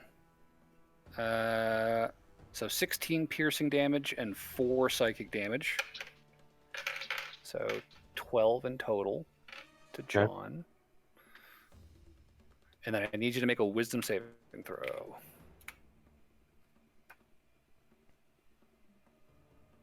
Still trying to do the math on 71 minus 12. 59? Oh, 71 minus 12. Correct. Yes. Okay. And then a wisdom saving throw Advantage. with advantage. With advantage. That thing saved me again. I got a 5 and then a nat 20. All right. Undaunted, John stands his ground. Meanwhile, in the pool, Baby Teeth is going to go after Hidkey because he knows she's there. That is going to be just enough to hit. She is going to take 16 piercing and 1 psychic, so 17. Where is Hidkey? And she needs to make a wisdom save. That is a failure. Hidkey is frightened again. Is that with advantage? Oh, good point. Hidkey is frightened again. That was a 2. For his second attack, I think he is going to see you over there, Berber. He's going to kind of clamber up onto the shore and just kind of like take a swing around the rock. Rude. That is going to be 25. Yeah, that hits. Sick. Burberry, you will take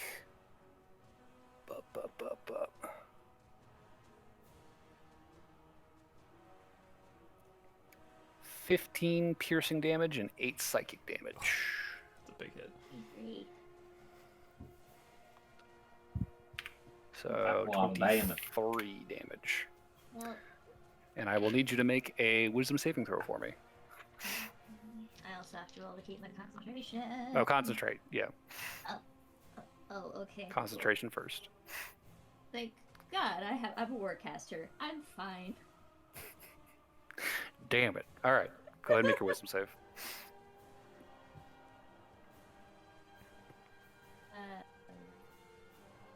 17?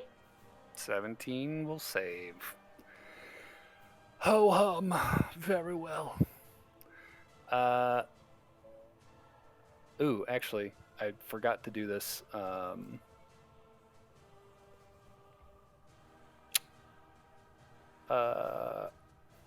have done it at the top of the order, but the lair action for the turn. Noel. Mm-hmm. The orb in your hand, the drift globe, begins to dim. The dim light it casts turns to darkness, and the bright light it's casting turns to dim light. Wait, what? So you have a Okay, so you have a 60-foot 60 feet of bright light and 60 Oh, feet I of dim see. light. Gotcha. Right? I understand what you're saying. It's getting darker. So now it's all the 60 bright feet of light is dim, now or 60 feet of normal? Or no? 60 feet of dim light. Dim light, 60 feet yeah. of dim light. Yeah. And then just darkness beyond that. Got it. Yeah. So that should have been at the top of the order, but it's whatever. That'll take us to Brynbor. Brynbor is... Oop, buddy, what are you doing? Damn it. His fucking stat block never comes out when I need it to. He is going to...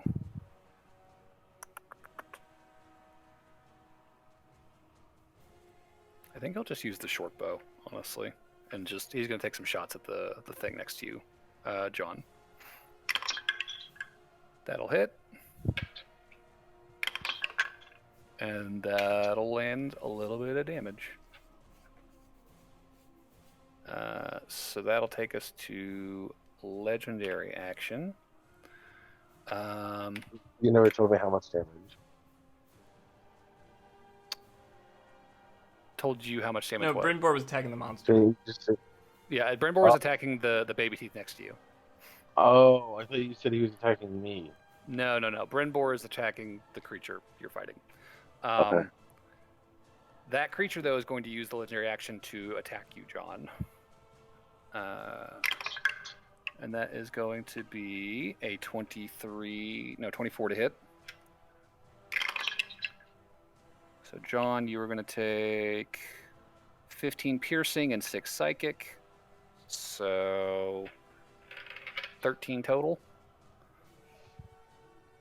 And I need another wisdom save. 13 total, brings it down to 46.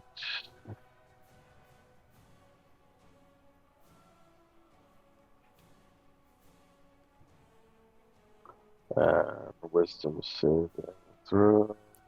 Mm-hmm. Uh-oh. With advantage? Yeah, with advantage, I got a 13. Ooh, that's a failure. You are frightened until the end of your next turn. So, that'll take us to Hidkey. Still in the water next to the baby teeth. She's going to crawl up between Burberry and the big boy. Still bleeding profusely, and she is going to do her damnedest to keep him off of you, Burberry. That's not going to hit, though. That's an 11. That's cocked. That will hit, however. Oh my god, Hidkey, I'm so sorry. That was a 1 plus 4. That's rough. We're not rolling great today. So, Sure, handful we'll of keep damage. Hidkey with them. Yeah, in response to that, at the end of her turn, the baby teeth next to her is going to use a legendary action.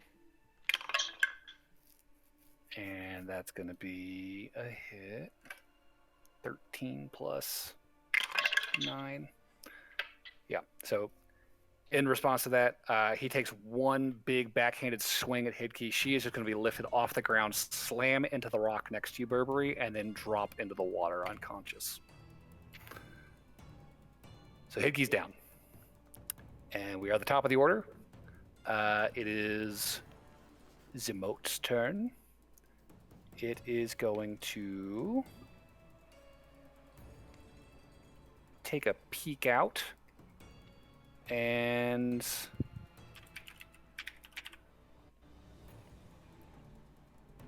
Barnaby, I'm going to need you to make another wisdom save. Or no, actually, intelligence save. Intelligence. I'm actually decent at that. Yeah.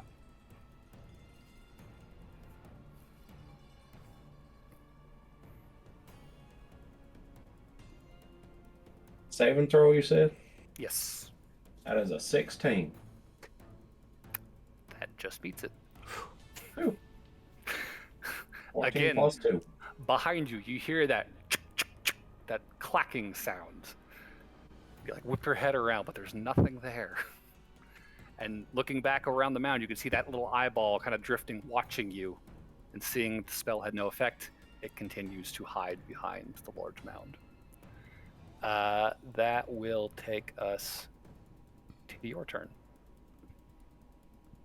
What do you want to do, Barnaby? It pretty much tucked away before I could shoot it, right? Yeah, he's hidden. All right, you. Then I'm just gonna shoot the mound where it is. All right. If you was part of it, I'm gonna get you. Roll to hit. With advantage. Ooh. Is that for both hits or just the first hit? Just the first hit, because Guiding bolt. Cat guiding bolted it, and nobody's attacked the mound since. That's fair. All right. All right, so that is a dirty 20, Okay, that'll hit. and Nice. that is Damage. 15 damage.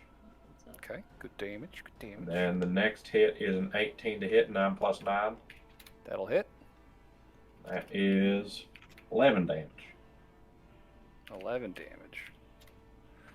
How's this mound looking? There's a lot of like bleeding eyes, oozing wounds on the side of this thing. It is frantically pulsing. Like every tendril that it's kind of extending through the water is beginning to like tremor and wave, kind of creating these like anxious ripples all around the chamber. It's still alive, but it definitely seems to be panicking. I'm going to act and surge. Okay. Go ahead and give me some more rolls then. That's a nat 1. Damn. Great use of action surge. Next Damn. hit. Next hit is a 17 plus 9, 26. That will hit. And that is 12 damage, 8 plus 4. All right. Barnaby is just the lever action, just fucking firing off, constant volley. At the end of your turn, I think. Let's see here. Actually, I do have a bonus action I would like to do. Bonus action. Well, okay. So I'm gonna move a bit over to. Let's see. I'm gonna move a bit over to a Lauren, or not a Okay. Lauren. Noelle. I always get them mixed up. Noelle. Move a bit over to Noelle, and I'm going to, because these tentacle things all lead back to this big thing, right? Yeah. So theoretically, I could say that I'm right next to an animal for the help action. Yeah, if the enemy is the entire island, can we just? You know, I appreciate the thought. I'm gonna say no, just because these are not the parts that are actively trying to kill you. That's fair. I'm just trying to determine if I can use my spite. Spite? Yeah. Yeah. No, I figured. All right. Then I will just give Noelle some charming words. Look at it. Look at how it's bleeding. We got this. We're gonna both gain some temporary HP. Oh, boy, I'm not the person that you should be giving this stuff to, but I really appreciate it. Well, you're the closest, so here we go. He's like, it's mostly for Wait, me, actually, but, temp HP doesn't replace it. It doesn't stack up. It does not. So this wouldn't do anything Oh, for me. doesn't Actually, stack? it was literally doing Then, nothing. then in that case, I'll back up to I can't remember which one's the green one. Brynbor? Yeah, They're both green, but slightly different greens. exactly. I'll back up to Brimbor and give them encouraging words. Okay. Give Brynbor will some take some temp HP to encouraging them. words. What you got? We're doing good. Look at this. Look at them squirm. Literally everywhere. black it's powder? swimming. We got this. Yeah, whatever you say, Let's buddy. finish it off. All right, and that's gonna be my turn. Okay. How much temp HP did you give him? That is gonna be 3 plus 3, 6. Hey, all right. Boom. So at the end of your turn, having dealt more damage to the big mass, the baby teeth next to Hidkey and Aloran and Burberry is going to use its legendary action to lunge at Barnaby. So moving without provoking attacks of opportunity and making one attack. That is going to be 24 to hit. That'll hit. All right, Barnaby, you're going to take 14 piercing damage, 4 psychic damage, so 18 total. And I need you to make a wisdom save.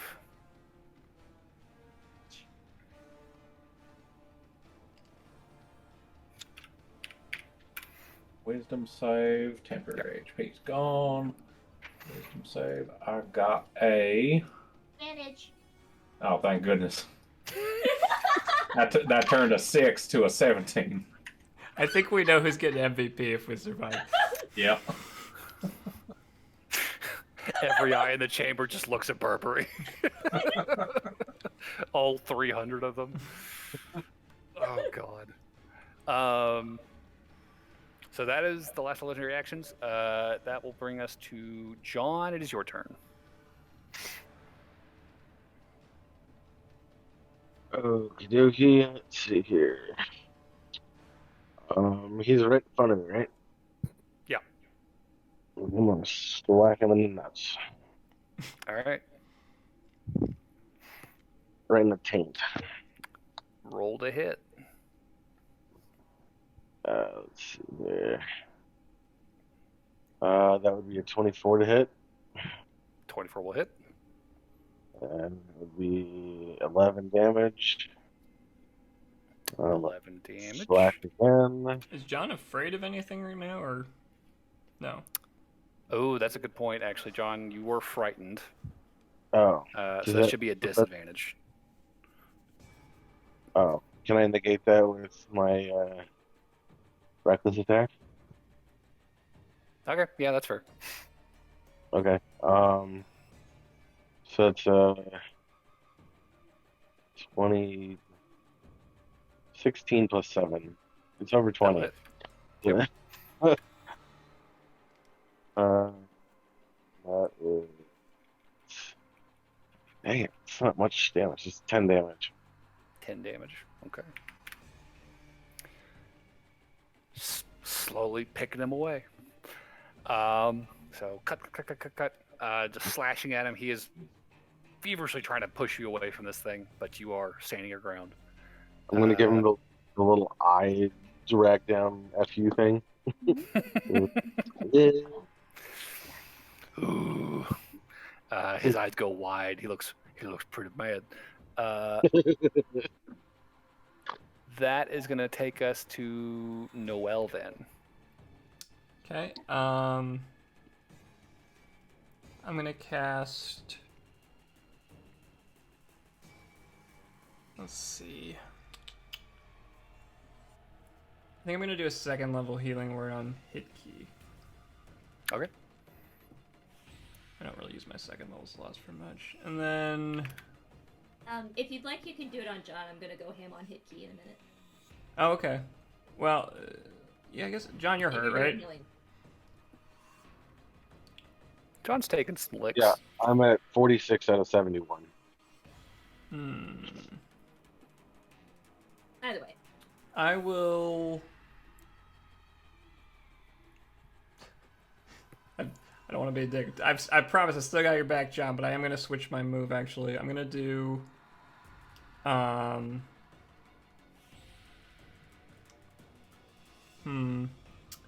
going to try another Hideous Laughter on the one next to me.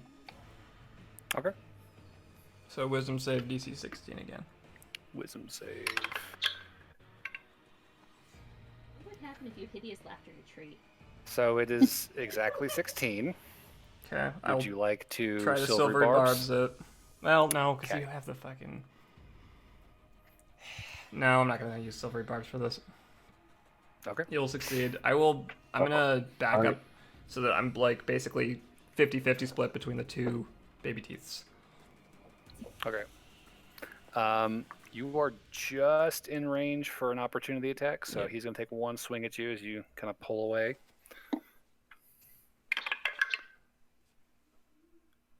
Does a 14 hit? No. Damn. 15 armor class. I'm so dumb. I'm so done with that dice. We're not using him anymore. We're getting different dice. No, bring it back. Go back. All right. Pass the turn. Or wait. That was action. Yeah, I'm done. Okay. So, that'll take us to Lauren, the invisible bear currently lurking in the water. We can still call lightning. You can call lightning, or you can be a bear. I think It's your call. I think first I'm going to move probably close to Noel, in between Burberry and Noel. Here. Yeah. Okay. So this invisible mass drags through the water, creating these large wake behind it, kind of washing over Hidki as she's like floating in the water there. And then these big splashing footsteps. Noelle like Up next to nervously you, turns her Noelle. crossbow towards it. The fuck is that? I'll make a. Burberry's like smacked into the wall. Is that the dose move? I have never been more happy to hear a bear behind me. An invisible bear. I think I'm gonna just call lightning down on that thing again. Okay, yeah. My hope is we can kill it and kill everything else. I think that's That's kind a of where I'm 9. at. I think that's the right A idea, 9? Chani. Give me some damage. Also, that doesn't hit the. I asked this last time, but didn't hit the new baby teeth call lightning? No. Really? So 7. Ooh, 10. I mean, it's all coming from the same pool of hit points. Oh, I I see. just rolled like 27 damage. 27. Nice. Jesus. You need to lower it. Jesus. Another lightning bolt strikes this thing. You see small fires beginning to light on the flesh, like around like the crown. So it's just this giant black blob, 30 feet tall, covered in eyes, all just like straining, screaming. And this crown of fire from where the lightning is just continually struck over and over and over. Anything else on your turn? You know, I at this point I'm just trying not to get call lightning revoked, and I that's why I put myself between Noel and Burberry so that if they do Gotcha. start attacking them, I can step in. Okay. So I think right now I'm just gonna Damn it, I did it there. again. Okay, so I forgot the lair action again. Where does that go? After the eyes, or? The lair action goes after John. Okay, I'm gonna write that down. So, Noel, your orb, which dimmed momentarily, will return to its full force. That's good. The creature that had just kind of crawled up out of the water towards Barnaby is going to kind of turn its head over towards John, who is currently just wailing on the mass in front of it. And you'll all see as it vanishes in a wisp of smoke and reappears behind John. Shit. Catching back up to the present, as that bolt of lightning strikes the creature again, you watch as this mass, now burning, just fucking tears open of its own accord, and a third body pulls itself out right next to John. Jesus. So, John, you just used reckless attack, right? Oh no. Cool. Check this out. We're going to make 6 attacks at advantage on his Check turn. this out. This is how you After TPK Burberry's someone. turn, actually. Burberry, you've got 1 turn. Oh, I'm scared. What are you going to do? Okay. Okay, If you can get me out of this, I'll thank you very much. I'm sorry. My turn's taken with the thing in front of me. But I'll get Oh you my next go. god. Don't worry, John. We have Fine. Revivify. Goodbye, John. God. Okay. Oh no. Second You level call them cure. encouraging words? Second level cure wounds on hit key. Second level heroes on hit key plus divine favor of the gods gives him 16 health points with an additional 9 temporary hit points. I'm gonna use my book to swing around and attack the nearest critter. Holy shit. All right. So hit key. Holy shit. We'll fucking start pulling herself off the ground. What are you gonna do? Book. Book. Monsters. The There's one. book cannot reach this turn, unfortunately. 20-foot movement. Oh, it's only 20? Okay, Yep. I thought it was 30. My bad. So you can move it. Yep, I'll move it. I will. Alright. I will read the book as it pulls up toward me. You see teeth. It just Inside, says it's just how to maintain your teeth. It's just nom nom dental nom nom for hygiene 300 book? pages. it's so weird. All right. So Burberry, that was your turn. Yep. All right. Pretty good. Can I move? Time. Can I bob see. Hickey in the direction of John? You like grab her face, like point it, like he's about to die. Go. Yeah. Can I force movement her to the other side of me to give her an extra 10 feet? Well, she's currently prone. You could help her to her feet. Yeah, that's Yeah. fine. She used all my movement for her turn. Yeah. All right. So you kind of help pull her up with your movement. So All right, Pleb. Before you roll a bunch of attacks, how Yes. does advantage interact with silvery barbs? Because this could be the point where it comes up. okay. So silvery barbs. The silvery barbs does not impose disadvantage. It just makes you roll again. Correct. So you magically distract the triggered creature and turn its momentary uncertainty and encouragement for another creature. Triggering creature must re-roll the d20 and use the lower roll. So one reaction when a creature you can see within 60 feet of yourself succeeds on an attack roll, ability check or saving throw. So presumably It happens once after it's the rolled- advantage.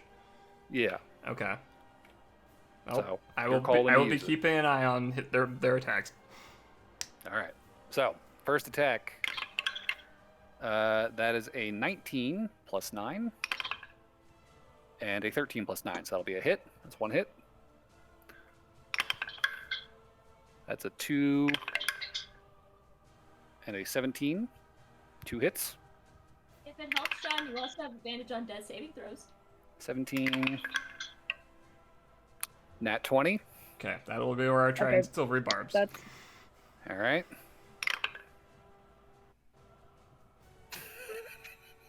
Just roll a nat 20 again. No. Can you see that? The fuck. Oh. It rolled in that one. Okay, that's good. That one. Stop All one. right, so that's Also, I'll give one crit. John. You have advantage on your next attack for whatever that's worth. all right. So 6 or that's cocked. 15. So that's gonna be a hit. 10. That's 15 is not one, a hit. So, it's 15 plus 9. Everything's plus 9. Okay. So yeah, those are. So this was a 10 plus 9, so 19 total. So that's another hit. So that's 4 out of 5 so far. That might be a miss. 17. That hits. That hits. Okay, so 5 hits, no crits. So first hit, 16 piercing damage. I'm gonna write this down because this is gonna be a lot. Might as well I just have have a- it, right? I have a question. Yes. So since these 3 creatures are all part of the same tree, would attacks from them simultaneously follow the double total hit points rule? Double what? These are individual attacks. Yes, no, They're I that's why I was asking, because it is all from the same tree. Yeah, okay. 16. So That's fair. that would be 8 plus 3 total. I promise you, I'm not reveling in whatever's about to happen. So John could still 8. technically be up. piercing, so 4 plus 3 psychic. That was a nice low one. 17 piercing, which is going to be 8 plus 4 psychic. Jesus Christ. Another 8, so that's going to be 4 piercing plus 7 psychic. There's some damage. 21 piercing, so 10 plus 2 psychic. So 12, 11, 12, 7, 11. That's going to be 3, 1, 2, 3, 4.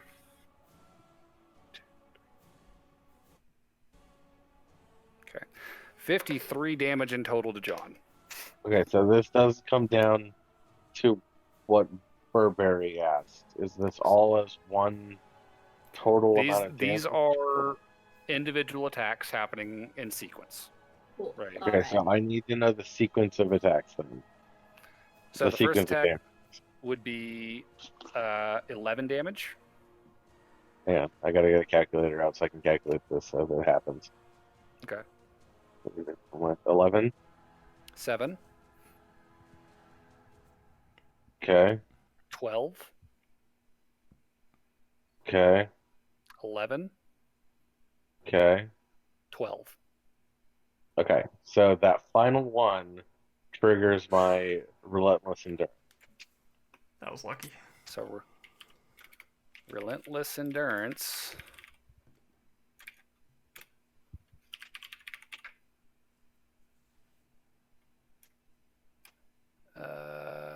You can drop to 1 hit point instead. Okay, so John's at 1. Oh god. Whew. Whose turn is? Oh, is this the creature's turn? This is the creature's turn. Okay, Yeah. so that's Brainboard Hickey. So that will take us to Brynbor's turn. You'll hit Brynbor. Brynbor Please. just watched this all go down and it's like, oh no. He is not equipped for this. Ice knife! Do ice knife!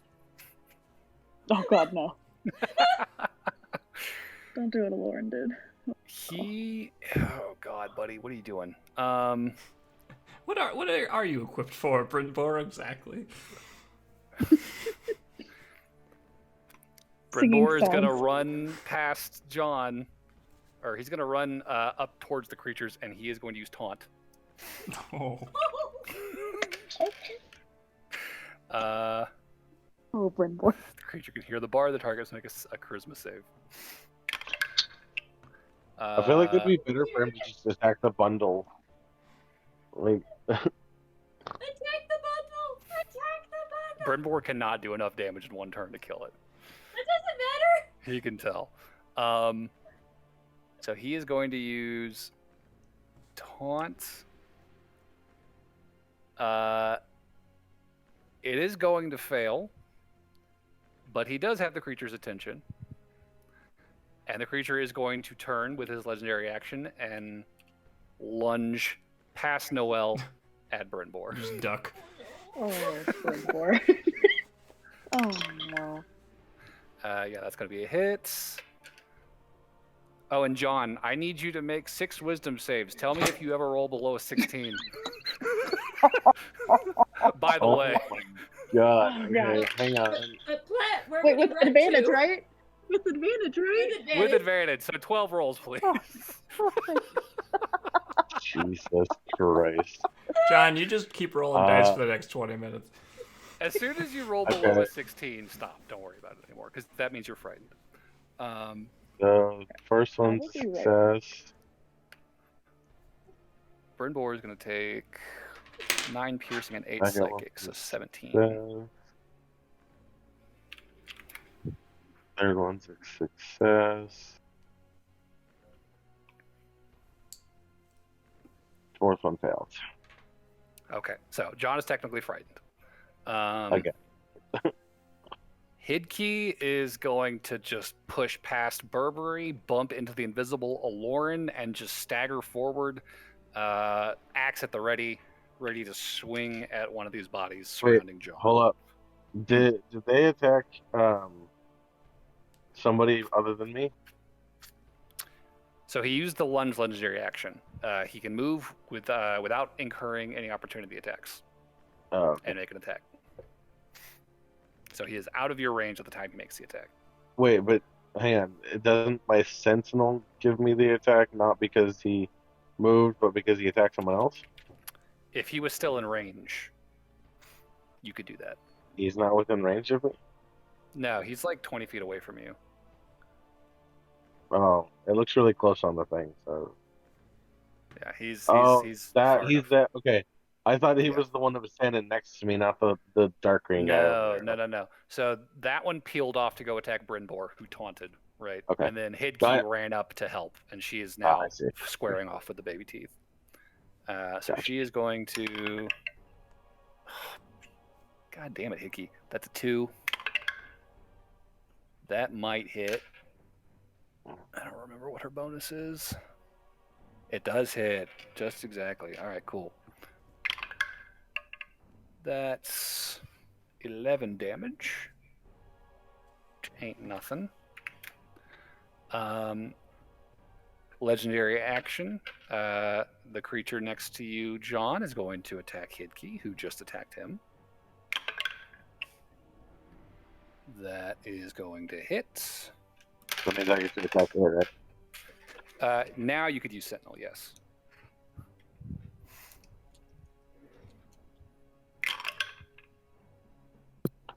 Does an 18 hit? Yeah, that'll hit. So it's going to be 22 piercing and 6 psychic. So Hidkey is unconscious again. 14 damage from John. All right. I like that the mini just sinks into the water. It's very fitting. And then that will take us to the moat, which is going to poke its little head out around the corner again. And yeah, we'll say Barnaby again. Go ahead and make another intelligence save for me. Right, I remember this. Well, it had to happen eventually. As a 5 + 2. Oof. But I should Okay. ask, is this this isn't a charmed effect, is it?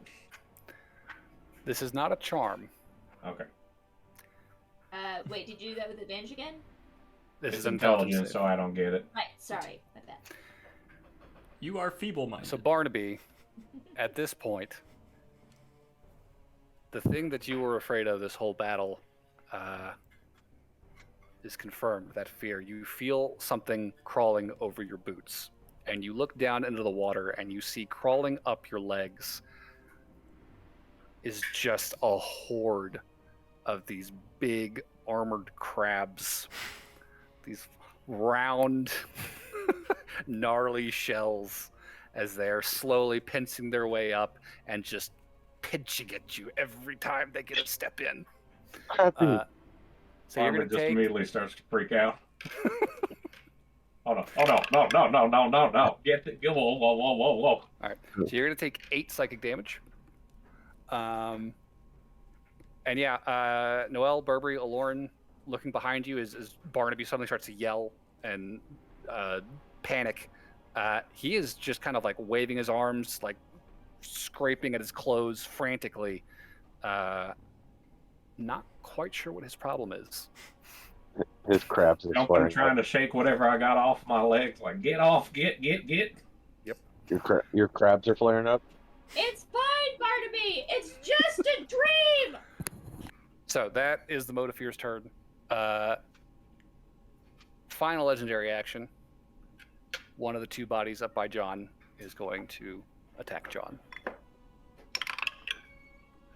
John does a 17 hit. Unfortunately. I did it. I knocked John out. It finally happened. John gets takes stuck. one final hit across the face, and he just hits the water.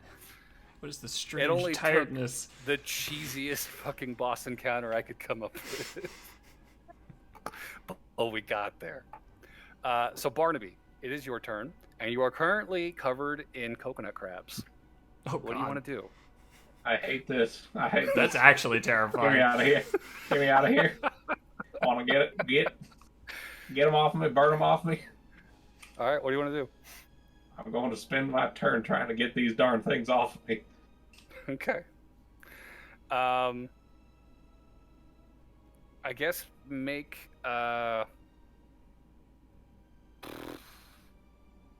strength dex check. How would you handle this, Barnaby? What's I your- would basically hop up and down and around trying to shake them off me, just kind of run around and jumping everywhere. Okay. All right. I'll say give me a dex check then. All right, you can move me around randomly however you like. Roll a d8. 3. So you said a dex check? Yep. As a 15 in total. 15 in total. Yeah, so Barnaby, you are doing everything in your power to get these things off, but as soon as one finally releases its grip, 2 more have begun crawling up your leg, and they seem to be just following you through the water. It's like there's no escape. They're everywhere. You are going to take 6 psychic damage. Man, he hasn't even slept with anyone. He's got crabs.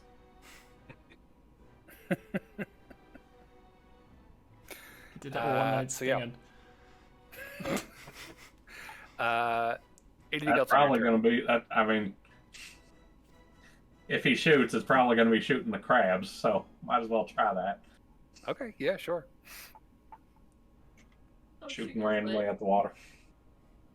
He's just like, get out from me. That is a 19 and a 12. Okay, give me some damage. Hope I don't shoot my foot. You know, That is a... from an effectiveness standpoint, this is awful, but from a role-playing standpoint, A+. I know what he's afraid of, and I'm going to play that. Barnaby hurt itself that in is, confusion.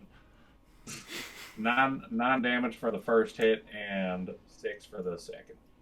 Okay. So Barnaby, you start firing wildly into these crabs that are coming into your body. And your shots, to your dismay, ricochet off the shells of these creatures and begin bouncing wildly around the chamber. You can hear the sound of the bullets bouncing around the cave. You will take 15 points of piercing damage as these bullets both somehow find their way through the mass of crabs into your leg. Who made these things bulletproof? Anything else on your turn? I think that's it. Okay. That'll do it for Barnaby then. John, if you could roll a death save for me. Advantage!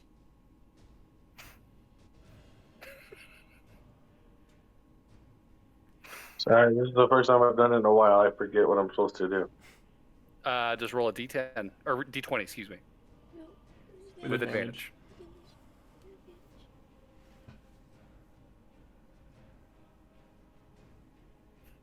It's been a long time, says the barbarian who's never been down in 50 sessions. What's a death save? 18. 18 will succeed.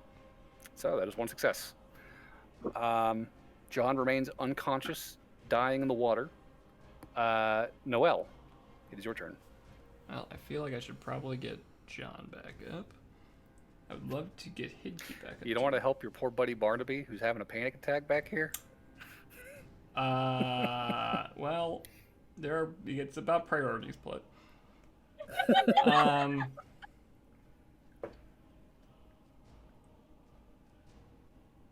see. Yeah, I'm gonna go back. I'll do that second level healing word I talked about last turn. Okay. Um, So how much does John take for that? whatever maximum is, so 4, 8 plus 5 is 13. 13 HP. John, Back you are up. conscious, floating face down in the water, but alive and awake. John just springs up from the water. Son of And then I will take a crossbow shot at the big mass of goop on the floor. All right. Shoot the goop. It's probably gonna hit the 18 total. 18 total. That. Oh my god, I did it again. 18 will hit. Cool. Yes. Minimum damage. 5 damage. Ooh. All right, I'm gonna get a different d6. That's a bad start for you, buddy. Okay, that's my turn.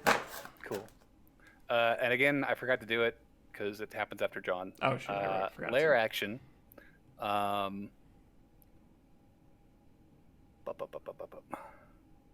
Wait, who's top of the order? The eyeballs. Top of the order is the eyeballs. But it's eyeballs, Barnaby, John, then layer action, then Noel. So I think the best thing I can do with its layer action right now is somewhere in the chamber, kind of echoing off the walls, you hear a squelching sound. And there is a dim light shining against the far ceiling that very quickly ducks behind a pillar. You get the sense that a second eye has emerged into the chamber. Okay. So, it is Lauren's turn. Call lightning on the thing again. Okay, I heard you. You're muted. No, call lightning. we heard her. Oh no, we heard you.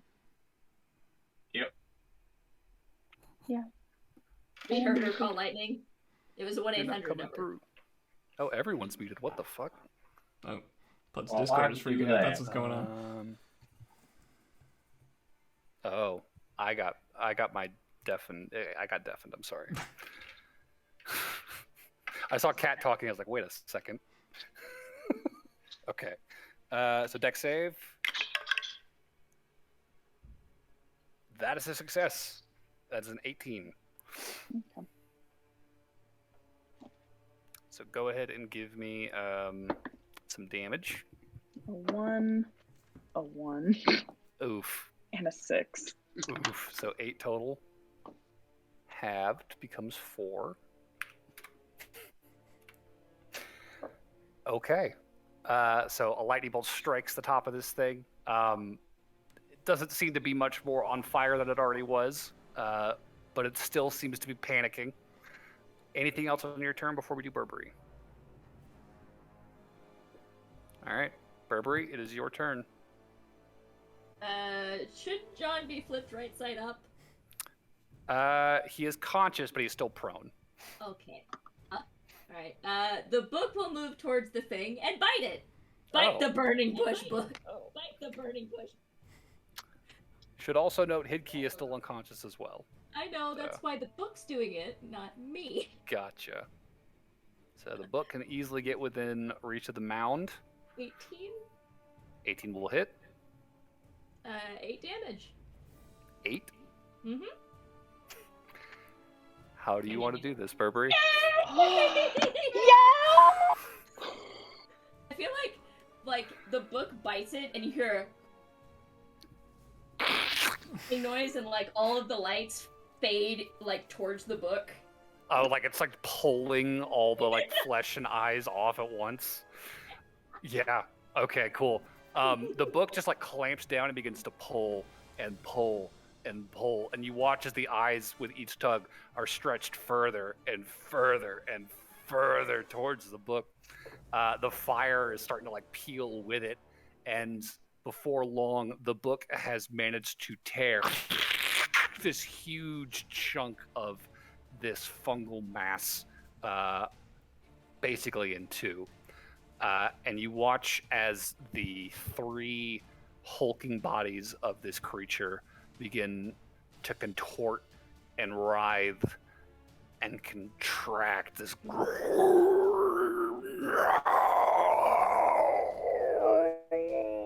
And they contract these tiny, sad little withered balls of drying, dusty, dead fungal mass. Yay! Well done. And you know what? Since I still have the rest of my turn, let's give my cure wounds to Hickey. And cure wounds to you. Hidkey's on her feet. So that's what, 16 plus. No, it's 8 because last time I 8. cast it at level 2, so I'm just. Gotcha. 1. And we're still gonna favor of the gods, so she gets 9 more temporary hit points. Okay. So, with that final blow, you watch as the eyes all around the chamber begin to grow dark. Until finally, the only light source remaining is the small glowing orb in Noelle's hand. There's just like the squelching sound of the book chewing. Does Barnaby's crab problem go away?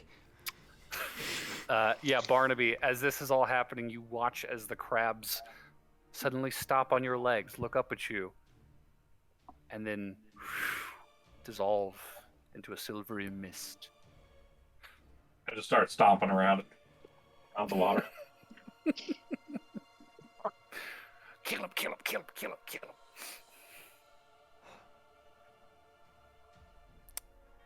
And, I'm just gonna keep laying there. John's just floating face up in the or face down in the water. Like, this is fine. I'm gonna walk over and just flip him over like a kayak. John can breathe on the waters. It doesn't matter. Oh, right, Oh, I that's forgot. true. I'll flip him back over.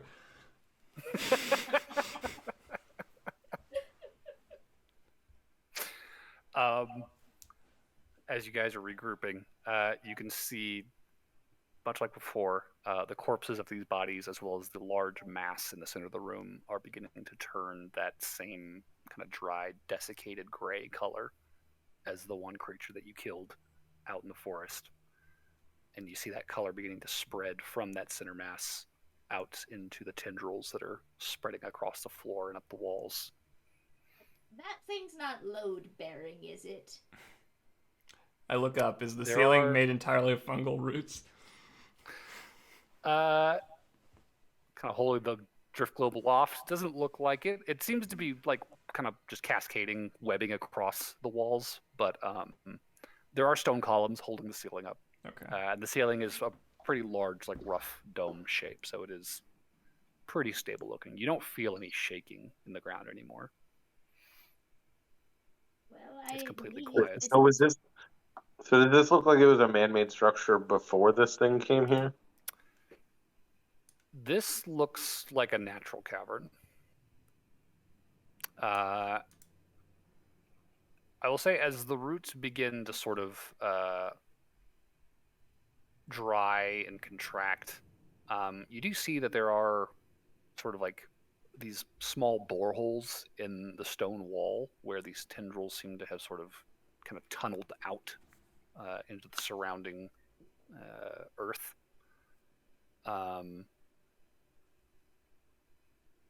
It looks like this thing probably found this place and set itself up here. If I go over to one of the dry, like I assume it's, you said it's like radiating outward, this death. If I go over to like one of the dried roots that's kind of like sticking out of the water and just like smack with my rapier, does it like break apart or is it still pretty solid? Yeah, it crumbles. It's just like dust.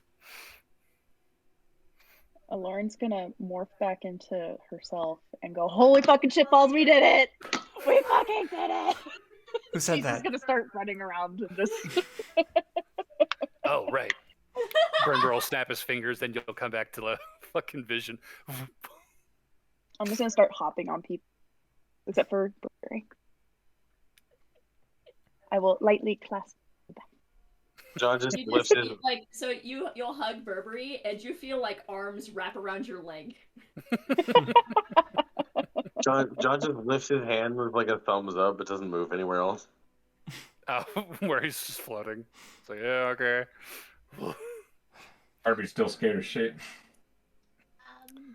Can we go back upstairs? God, yes, please. I would like to get out of this ankle deep water. As you collect yourselves to get ready to go, John, I would like to point out to you as you are staring down into the water right now. Yes. There are bones on the ground under the water. Humanoid bones. Are there Lots stuff of with the them? bones? Are there what? Is there stuff with the bones? There does seem to be clothing as well among these bones. It doesn't look like whoever came and died here came naked. They seem to have had equipment with them. Maybe you can find yourself a new home. Be careful, there might be a gelatinous cube down there. There could be. Be careful as you wander around. But just letting you know, looking now, taking a moment to kind of glimpse around, there does seem to be a handful of corpses in the water at the foot of this thing. Are there any like bags or Yeah, I equipment? got bags. There look to be like four bags. I hate to steal from the dead, but I want to check the bags. Okay. Very waterlogged. Rope. Some climbing gear. Couple pouches of coins. Two things I think will jump out at you as you kind of like salvage these bodies. They've got like a variety of weapons on them. They look like they came prepared, despite having failed. There's a long sword, some daggers, a spear, and a couple bows. There is one long sword that catches your eye that has what looks like this sort of ivory sort of snake carved into the hilt. The pommel is like this like hooded cobra that's like kind of fanning out and baring his fangs. There's also a pair of goggles that appear to be in surprisingly good condition, much like this sword, with these very dark tinted lenses. Dark tinted lenses, you say? Yes. I think I'll just kind of shove everything into my backpack and we'll Okay. go head out of here. Okay. I will say just to So, before we leave, just because we only saw one side of this room, can I just do like a little circle around the thing and have my light out just to see if I see anything interesting? Anything else of note? Yeah, I'll do that with Noel. Okay. Okay. Oh, also, other question I had about the stuff John found. Was there anything identifying on it that that Brynborn Hidkey note? Like they're like, oh, it's Billy, or whatever, from Fool's End. That guy, he was a jackass.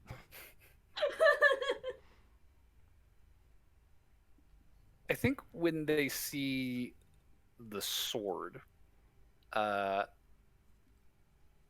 they both kind of like, oh shit, he made it all the way down here. Yeah. No, that's fucking oh god, what was his name? That was Zan. He was a big name up at the Fool's End. Like he made a few trips out and back, kind of along the coast, kind of like poking and prodding before he made a big delve. Yeah, we weren't here for the Zan. We just know his story. Like he left a pretty sizable chunk of scratch on the walls there. But yeah, no, this was his sword. Was he a high level or just well traveled? I don't fucking know. I mean, way before my time. But John, where did you get that from? What specifically? The sword. Where did you get the sword from? A giant pile of bones? Yes, but where on the giant pile of bones? John points. John just like to points down. Yeah, there's a big burly skeleton that had the sword and no longer has it, as it now is in John's hands. I will take the skull. Okay, give me an investigation check. Actually, is there something maybe smaller? Do what? Maybe something smaller. Something smaller than the skull? Well, nah, that's fine. I'll take this. Take the skull like a weirdo. That's an unnatural 20. Okay. This is a big dude. Very sizable lower canines are a dead tip off that this guy was either an orc or a half orc in life.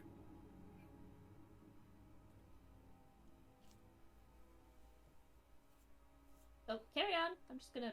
Yeah. Wait. So if it's a half orc or if it's a half orc skull, does that mean like it's big comparative? The dude seems to be like, it looks like he was a pretty sizable guy. Like, this is comparable to like Hidkey or John. Oh, in stature. sorry. Allow me to change. How much does the skull weigh?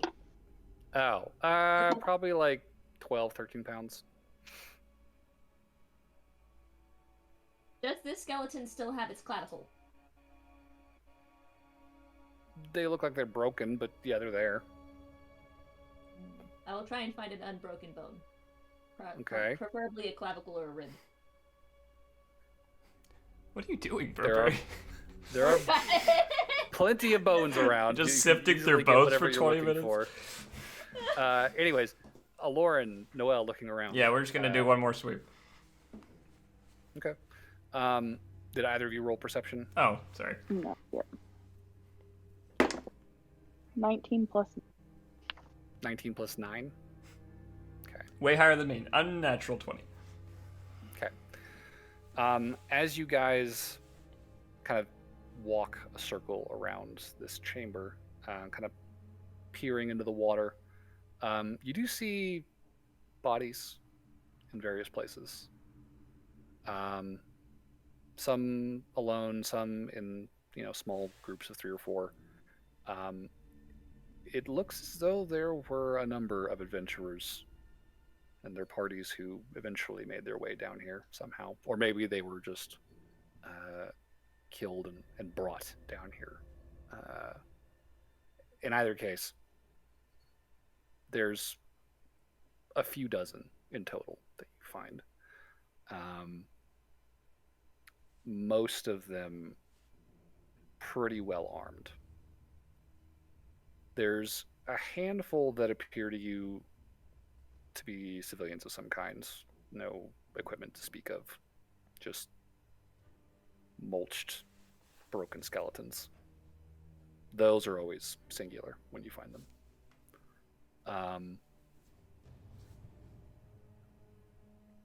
With the amount of equipment that's down here, it's in rough condition, having been submerged for this long. But it's not impossible that this would be serviceable if you wanted to salvage anything while you're down here. Probably not going to worry too much about the random equipment. Okay. Unless there's something that has like a name on it. Like an engraved sword or something to bring back for a family or something, but other than that. Yeah, I'll dig around and see if there's anything of what? Anything of value. I can swim down there. Okay, yeah. There's a treasure chest. Well, I hope there's nothing in it because I'm not. I will say, poking around, you will probably find a number of the adventurers. Most of them really had coin pouches on them. If you want to take the time to sift through all that. Are any of them a specific kind of pouch? Or a specific type of bag? Like something that holds a lot of shit? I don't care about the bag. I don't think there's going to be a bag of holding. John would have found that, but I just think it'd be funny if I there was know. another pouch of savings. No pouches of savings, no. But between several dozens of adventures, coin purses, there is a pretty significant amount of coin that is accrued down here over the century or so that this guy's been doing his thing. So if you want to make a point to grab all the coin, you can. And it later. Mm-hmm. Beyond that, there's not a ton more down here. Okay, let's go back up. Okay. Everyone could roll an athletics check for me. How much coin John was it? just groans. It's like, oh, I gotta get up. We gotta climb. Yeah, let's get out of here. We'll I don't want to say stay here you guys longer. can count your coin once you get back above ground. Okay, I got a 15. 15. Okay. 9. Oof. I'm gonna go at the very of the pack to try to catch anybody. If someone 8. I think it'd be better if John is last in line. I'll be second to last. We'll just catch people. And this is where the story of the Barnaby Lost got a Emeralds. 19. He wants out of here. This is where the party dies. Yep. Climbing out of the hole. Hidkey and Brimbor both failed as well. So John got a 21. yeah, I will ask Noelle and Burberry. And Barnaby, what did you roll? I got a 19. He's scared. He wants to get out of here. Okay. Just Noelle and Burberry, I need you guys to roll deck save. 20. 20. 21. Holy shit. So you guys hold on. Hidkey and Rinbor are fucking spent. However, they are not getting up this rope anytime soon. Maybe we can tie it around the waist and pull up? That might be nice. Thank you. I am so tired. Hidkey's like, yeah, my body hurts.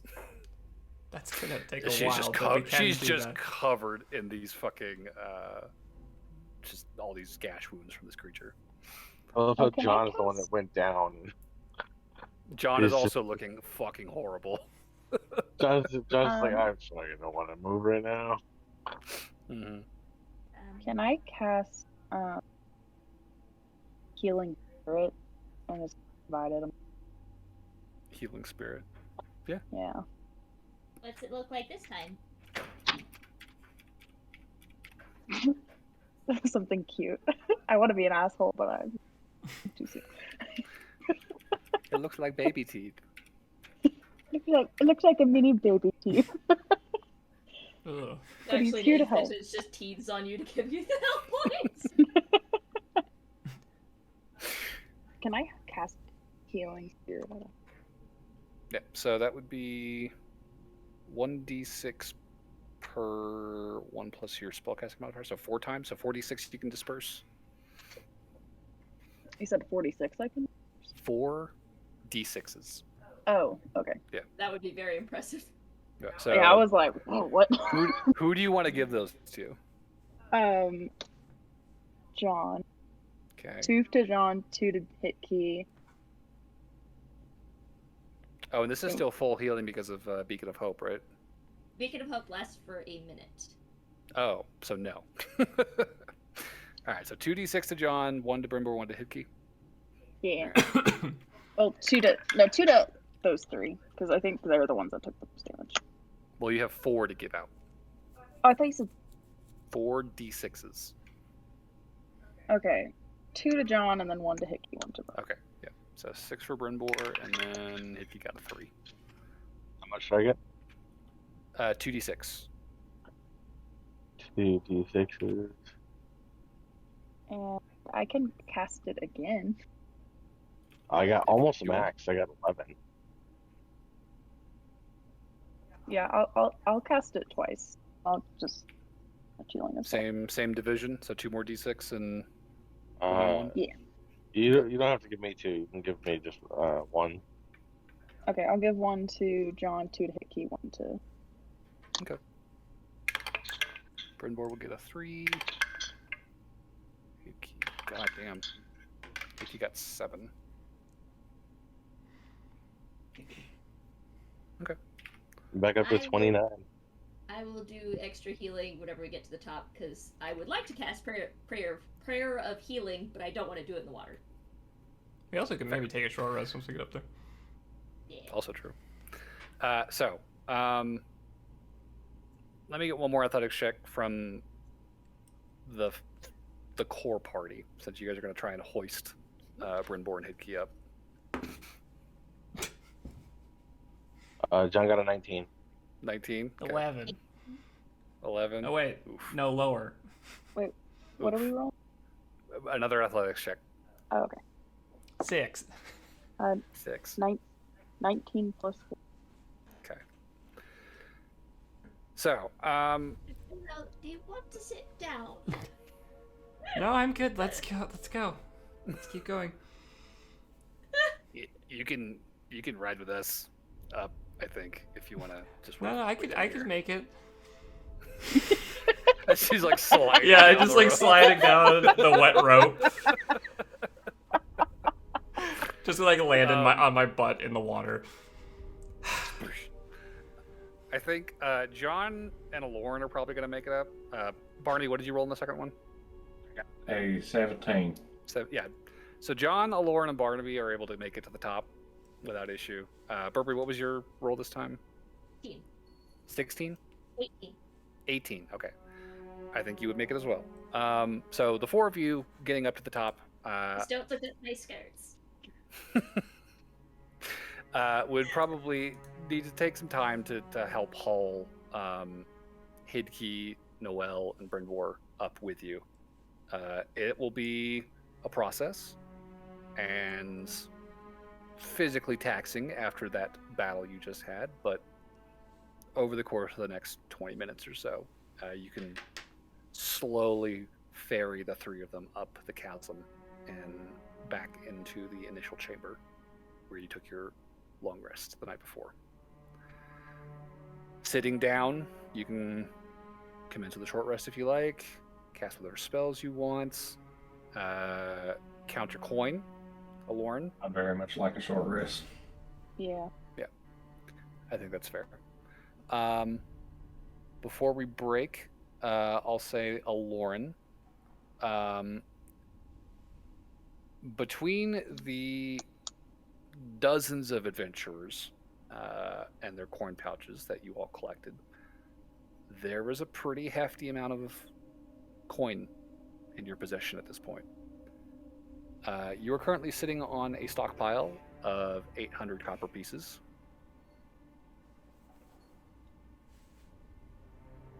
8,000 silver pieces. Okay. 1,700 gold pieces. And probably, yeah, this is a good find. 110 platinum pieces. How much gold did you say? 1,700. That's a lot of money. It's a lot And of then people. how much platinum? 110. So we have Well, 300. Lauren's rich, she found nothing. So we have 360 platinum. You sassy bitch. Noel Noel was right there with you as you were diving in and out of those fucking Lauren and pools. Noel buy a private island and retire from the Lost We Emeralds. live the lush life.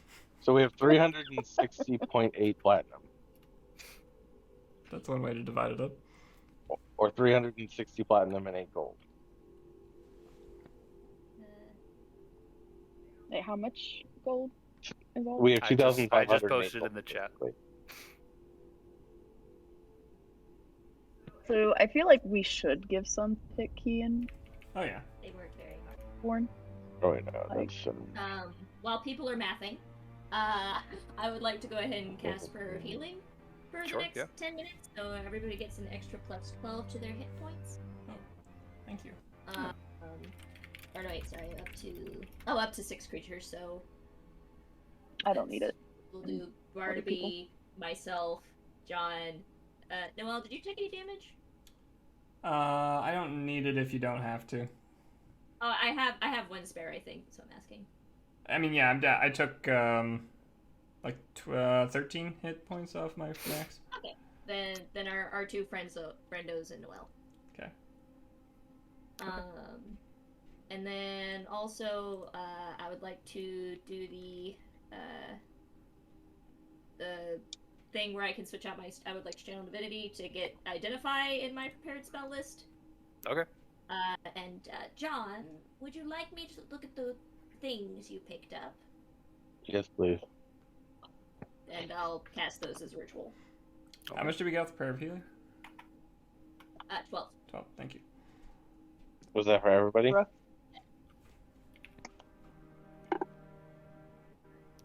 Everybody but Lauren, I believe, was the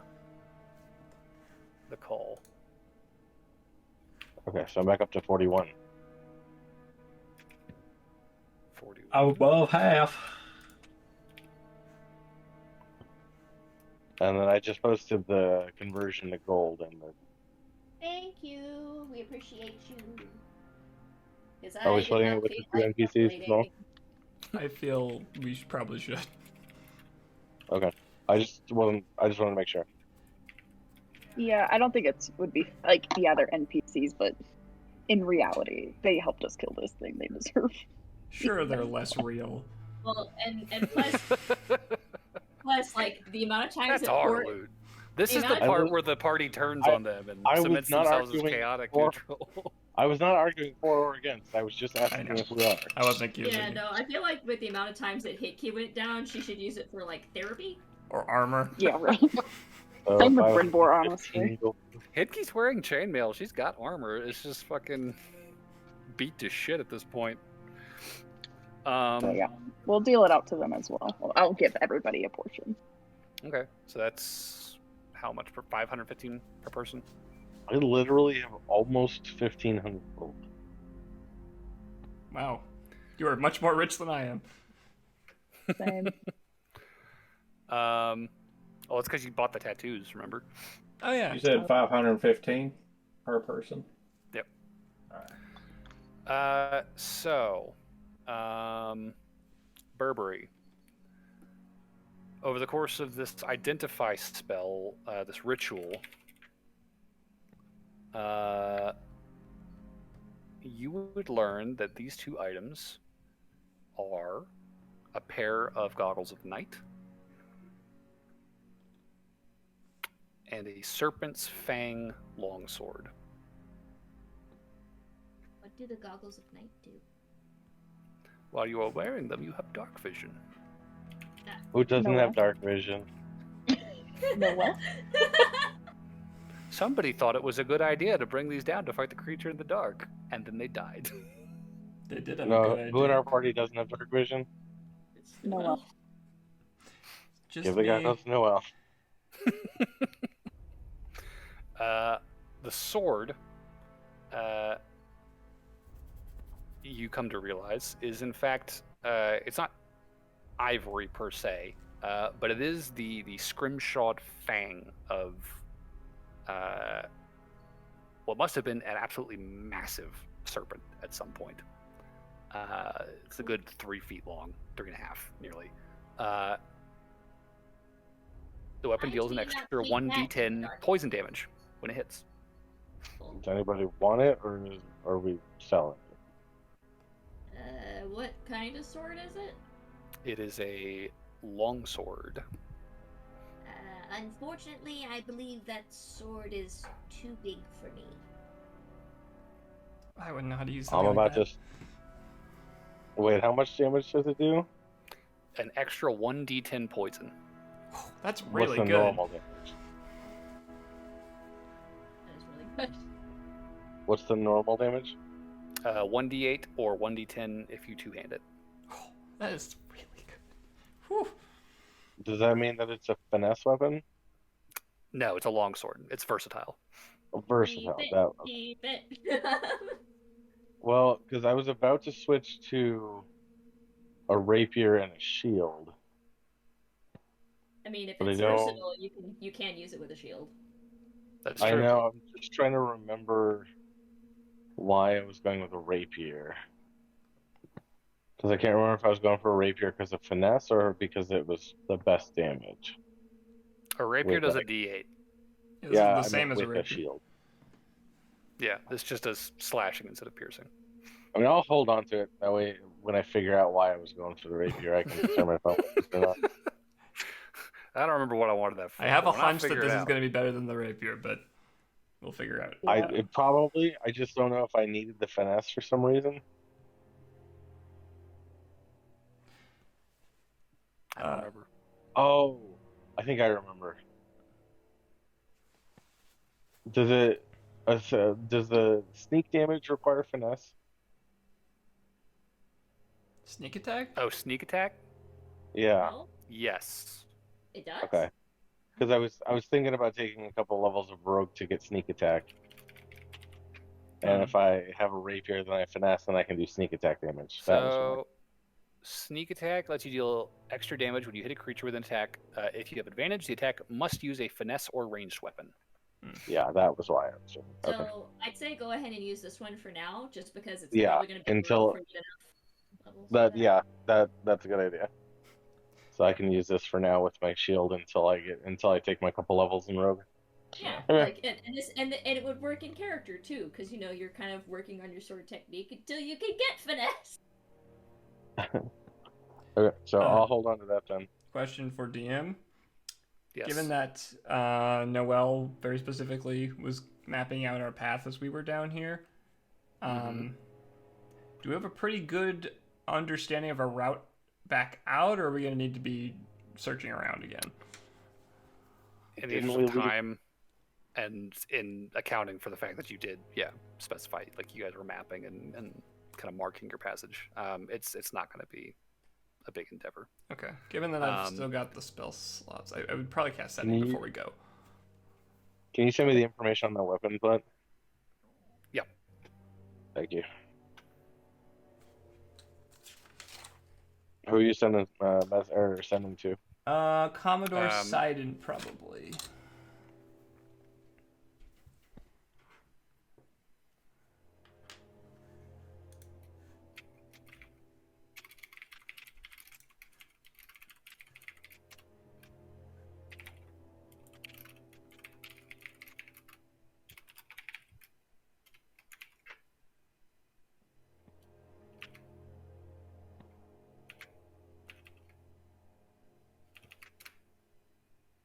Thank you. Can I do an perception check to see like it feels different? First travel, the thing.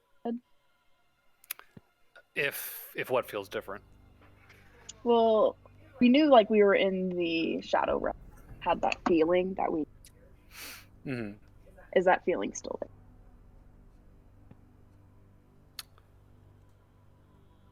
Yeah, you do still feel that sensation, that heaviness. Go ahead and give me. I said, yeah. Go ahead and give me a perception check.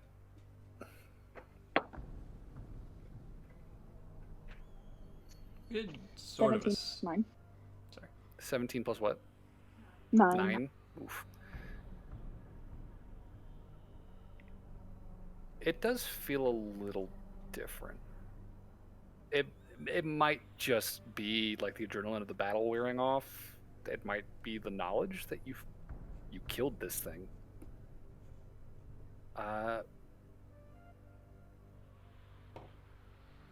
it doesn't feel quite as oppressive as it did on the way down. Other than that, Alorn would like to get back to the surface. Oh, and then she'll probably send a message to Daryl and be like, "We killed it. We're alive.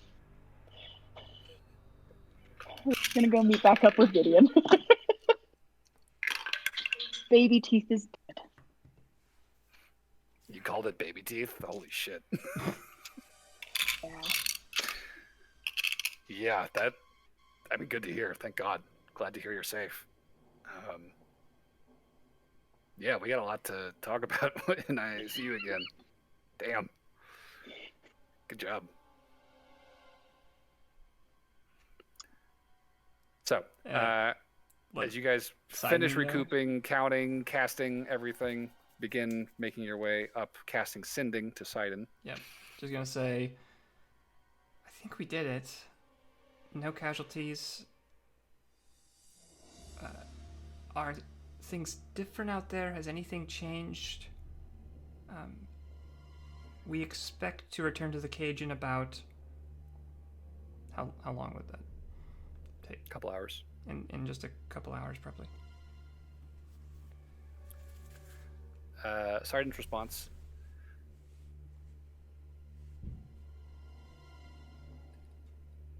I can't believe it. You did it.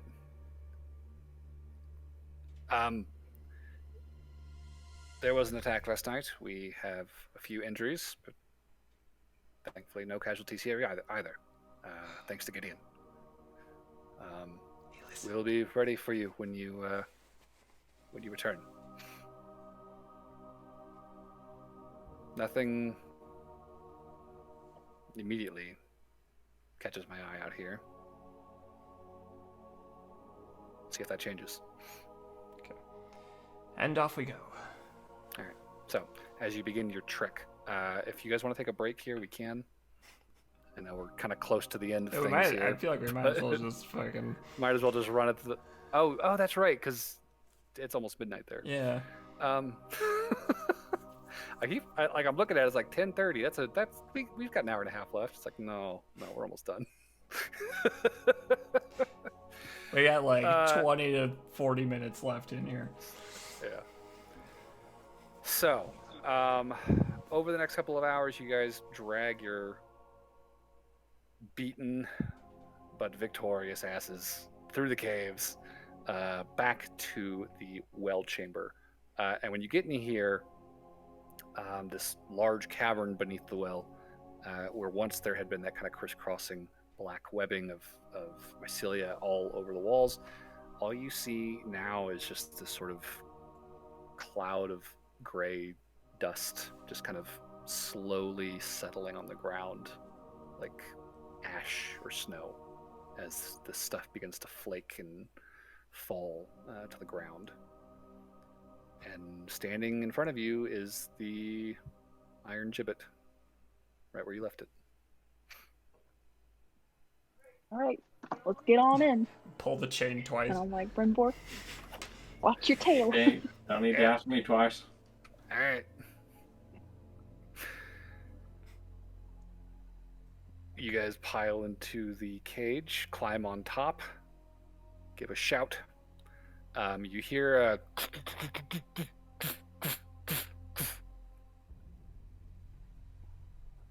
and then very distantly,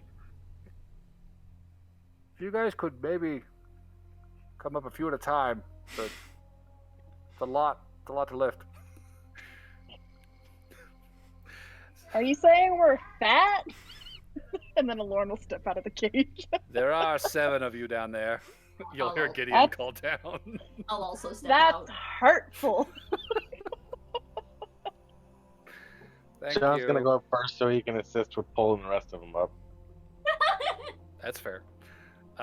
So over the course of a few trips, you guys make your way up the well back to the surface. You find Gideon, Commodore Sidon, and most of your expeditionary force in good shape. Gideon's got a handful of scrapes and bruises, but nothing too serious. There's probably like 10 men in total who have sort of stepped off to the side and are just kind of like nursing wounds, resting under the eaves of a nearby building. But otherwise, the entire force seems to have survived the night without you. And coming up, you are greeted by a hail of cheers, hurrahs, hands at your backs, handshaking. Like it's a party with the army up here. Like they are ecstatic to hear the news and to welcome their heroes back. the townsfolk of Muiti are sort of in a shocked disbelief. There's not a very large crowd kind of waiting here, but there's enough people, and that number seems to be growing as word is spreading through the town of your success.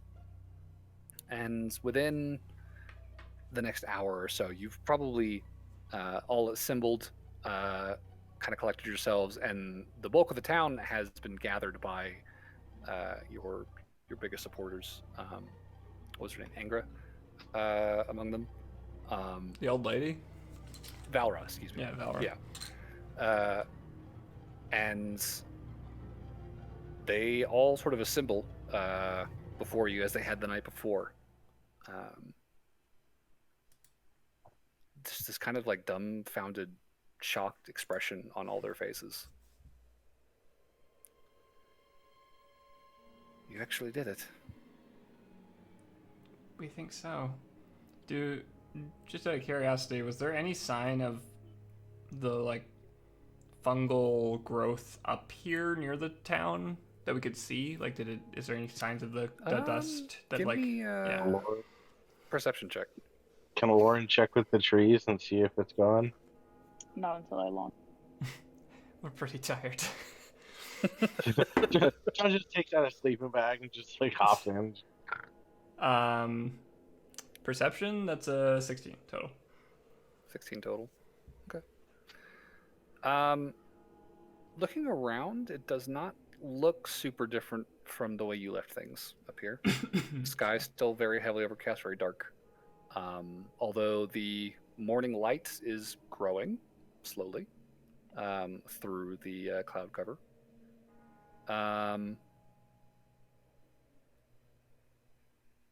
Yeah, it's crazy. Nothing jumps out at you. Okay, I would ask Sidon, what happened last night specifically with all of you? What attacked? How did it go down? Well, they came up most of the main thoroughfares. We were waiting with pike and crossbow. We dealt with them. We tossed them all over the edge of the terrace over there. And he'll kind of lead you behind the granary a little ways to sort of a rocky drop-off, and you can see kind of piled a good ways down the slope, but they seem to like caught on some protruding rock. There are a number of emaciated humanoid bodies, similar to the ones you encountered down below. And looking at them now, Sidon says, "Oh, that's strange." And you can see that the bodies have changed to that same gray, desiccated color and are now beginning to crumble, much as the fungus down below had. Keep your eyes peeled for more of that gray dust. Once we killed the creature, it started to turn into that. I think whatever its influence was is going to slowly start to decay like those are.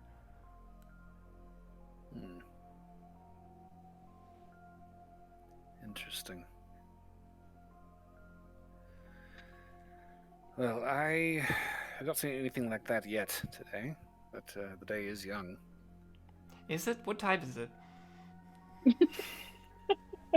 It's less than an hour after sunrise. I'm so tired.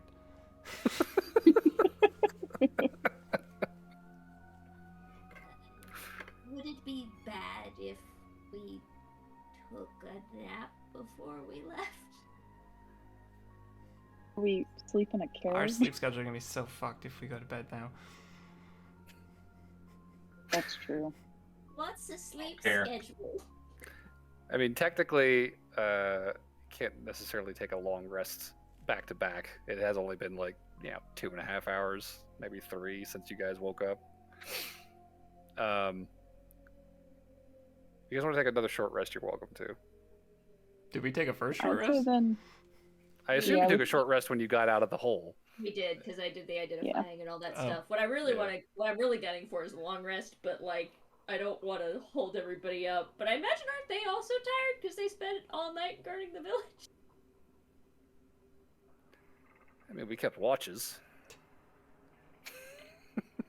I think at this point, let's just head back and Yeah, I'm just kind of try to on get that team as well. just try to get back to. I've still got 1 3rd level spell slot. I'll be fine. You'll just have to protect us if we get attacked again. I will cast Hypnotic Pattern and pray it works. Yeah, I can turn into a bear twice, so I won't be useless. That's fair. But I have no skill. I would say before we go anywhere, just a quick. I'll probably invite Lauren to join me again. Just doing a perimeter of the town and see if we see any of those eyes or any obvious weird changes to how the Shadowfell looks, or any like clearings that don't have fog, or just weird stuff like that that might stand out. Can we see the sky? Yeah, any areas where we could see the sky in the distance, stuff like that. I'll say, yeah, go ahead and give me a perception check. Okay. 8 plus 9. I rolled a 2. 19 plus 9. Why am I rolling? Now that we're out of time. I should just give you advantage, really. That's what's going on here. Yeah, I will say,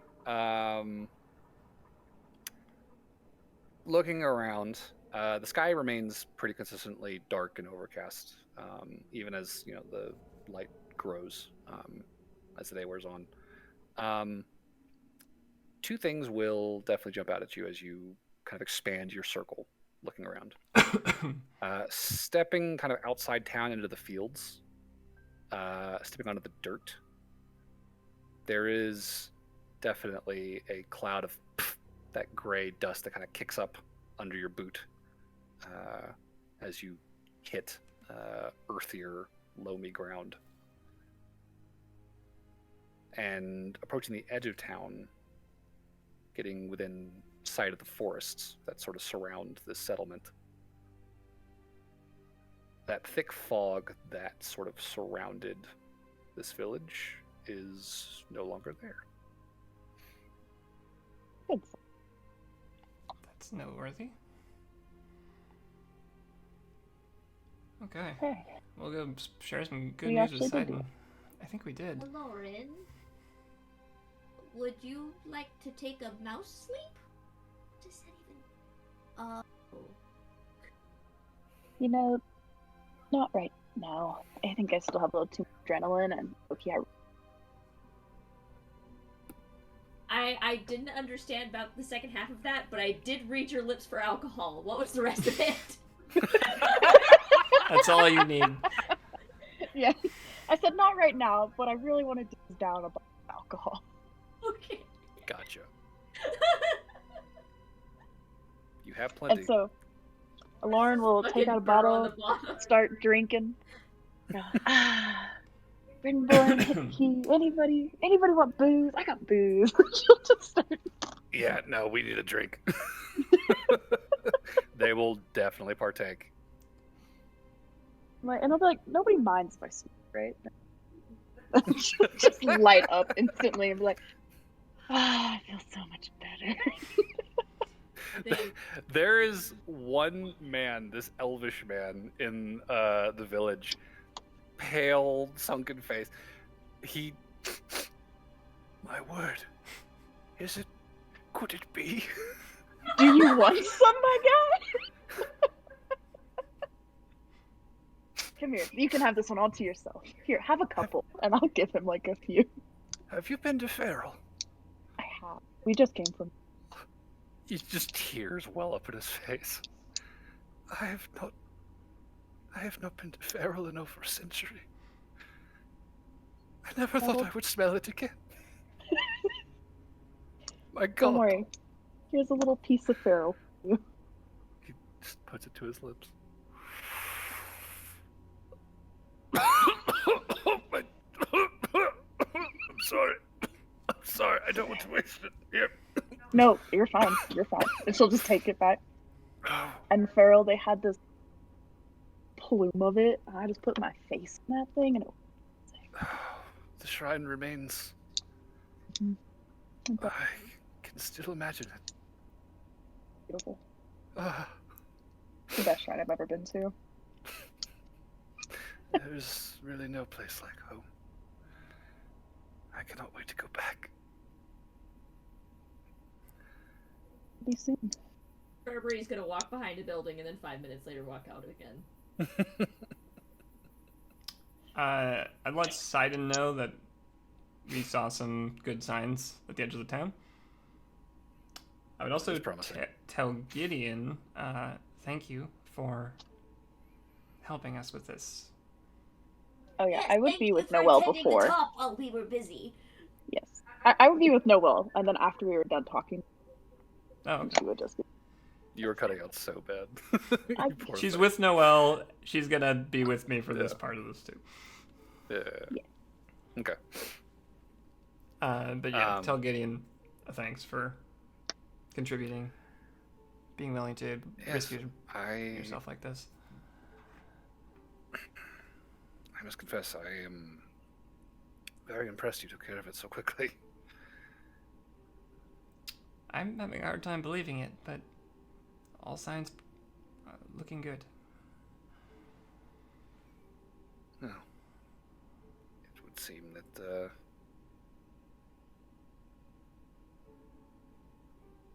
yes. He himself seems to be almost kind of in shock that this whole thing worked. You get the sense maybe he was probably bracing to be here for a while, holed up in that fucking barn. Mm-hmm. I think with your insight, you might be able to pick up. Yeah, that there was some concern about how well this would go, and he's genuinely shocked and impressed that you're alive. That's the lost emeralds. Did it? I must say, Noelle, your enthusiasm is contagious. You certainly made your name today. Well, we have to get out of here first. I would like to make my name at a bar in Mooring as well. Oh, right. Do we still want to stop by Solasu?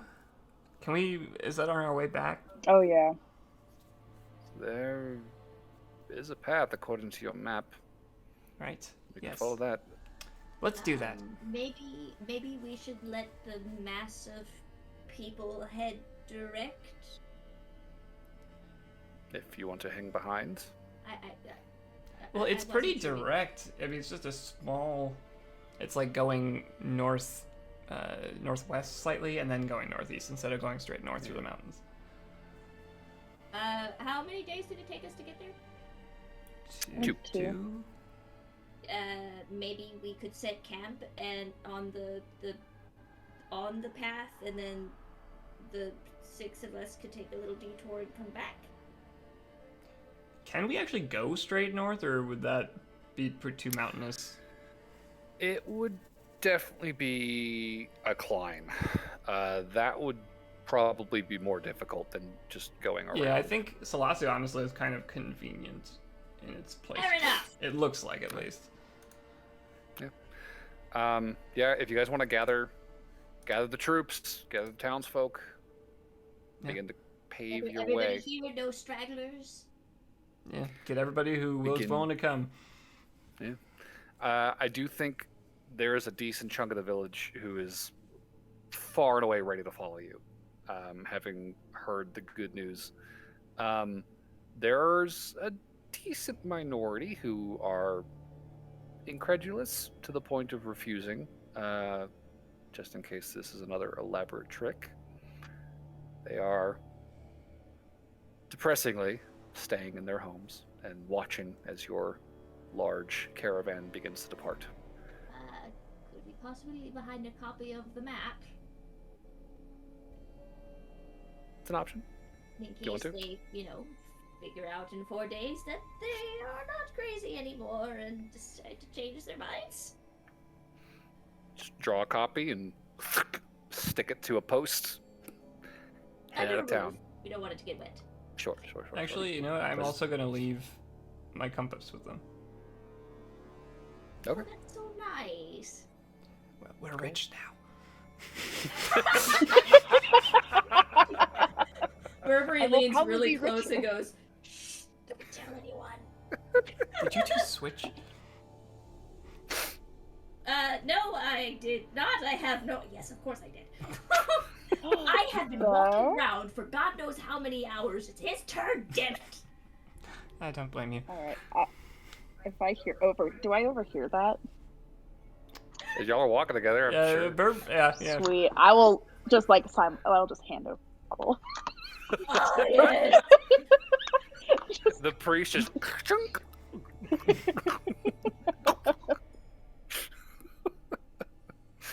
There's the small smack of a face palm from somewhere below. Gideon will probably just kind of glance over his shoulder from where he's walking, like raised eyebrows, and a small smirk, just like, brother. Just continue walking. So, your large group, a few hundred strong now, begins the march along the route to Stalasu.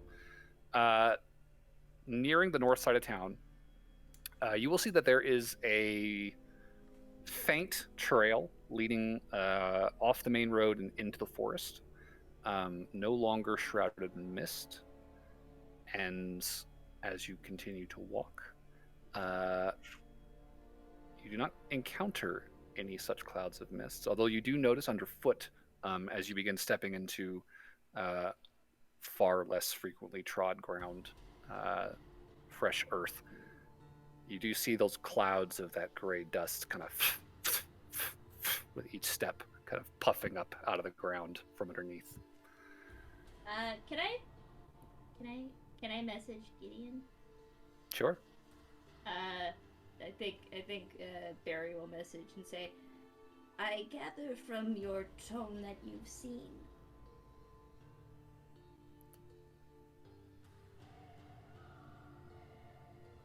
Your secret is safe. Don't worry. I thank you. I have very little cause to cast aspersions on anyone. I'm in no place to judge whatever your position may be. You've done too much good for that to be ignored. I do not respond. Over the next 3 hours, you guys hike along this trail. You eventually round a bend in the on the slopes of this mountain, and up ahead you can see a break in the forest, a clearing opening up.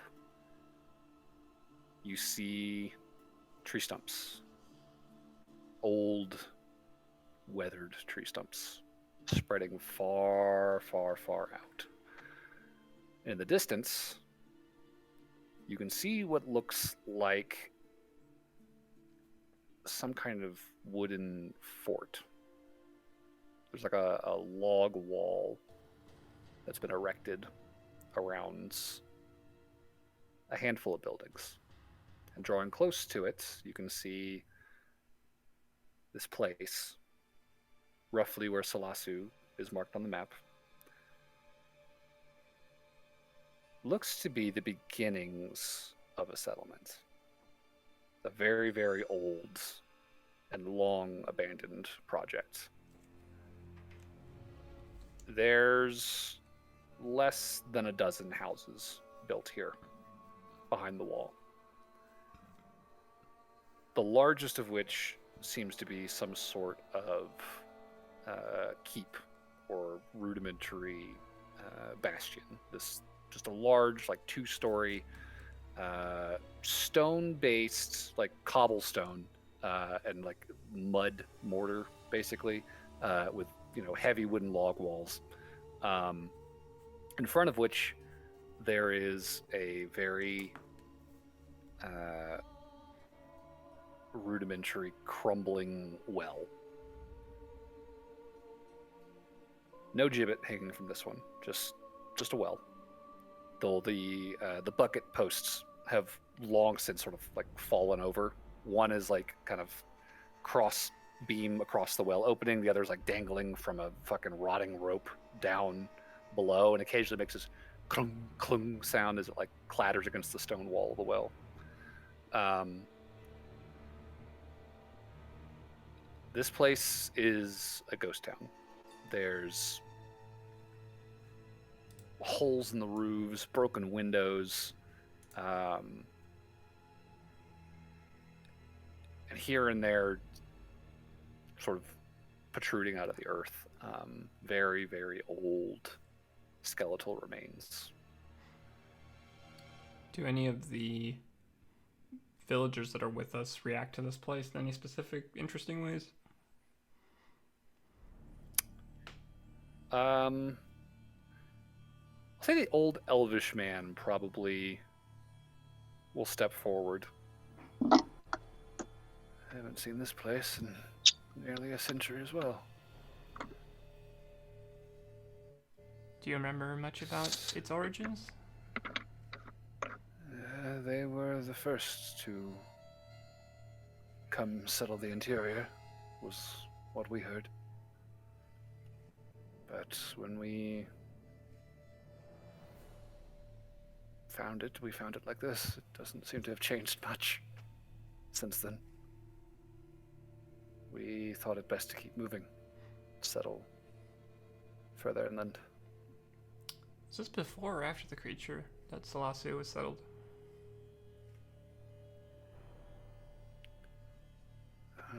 I wonder if the creature wasn't responsible for this personally. We found ourselves cut off from the rest of the world quite quickly after we laid the groundwork from Wheaty. Right. I imagine these folk probably experienced something similar.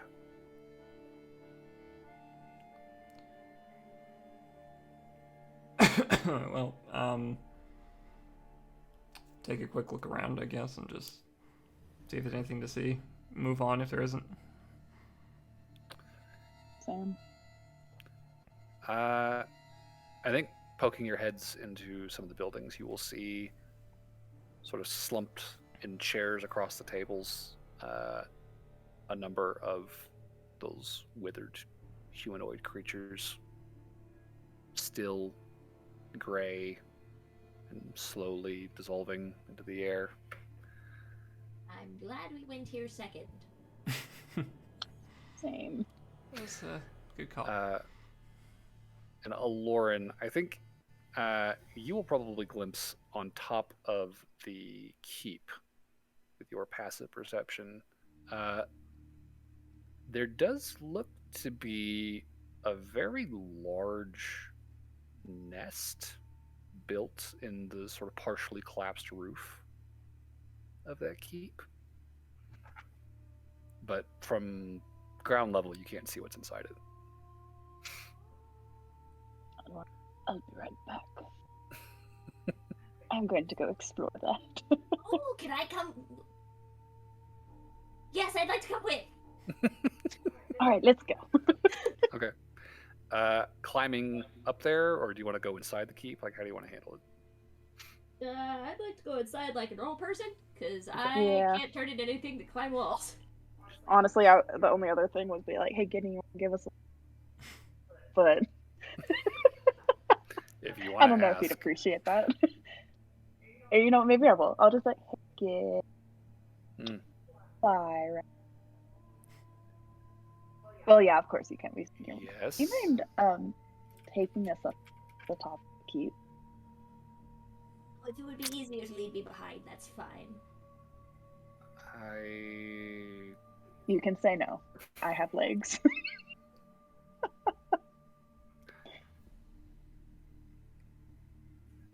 He, I think, will probably...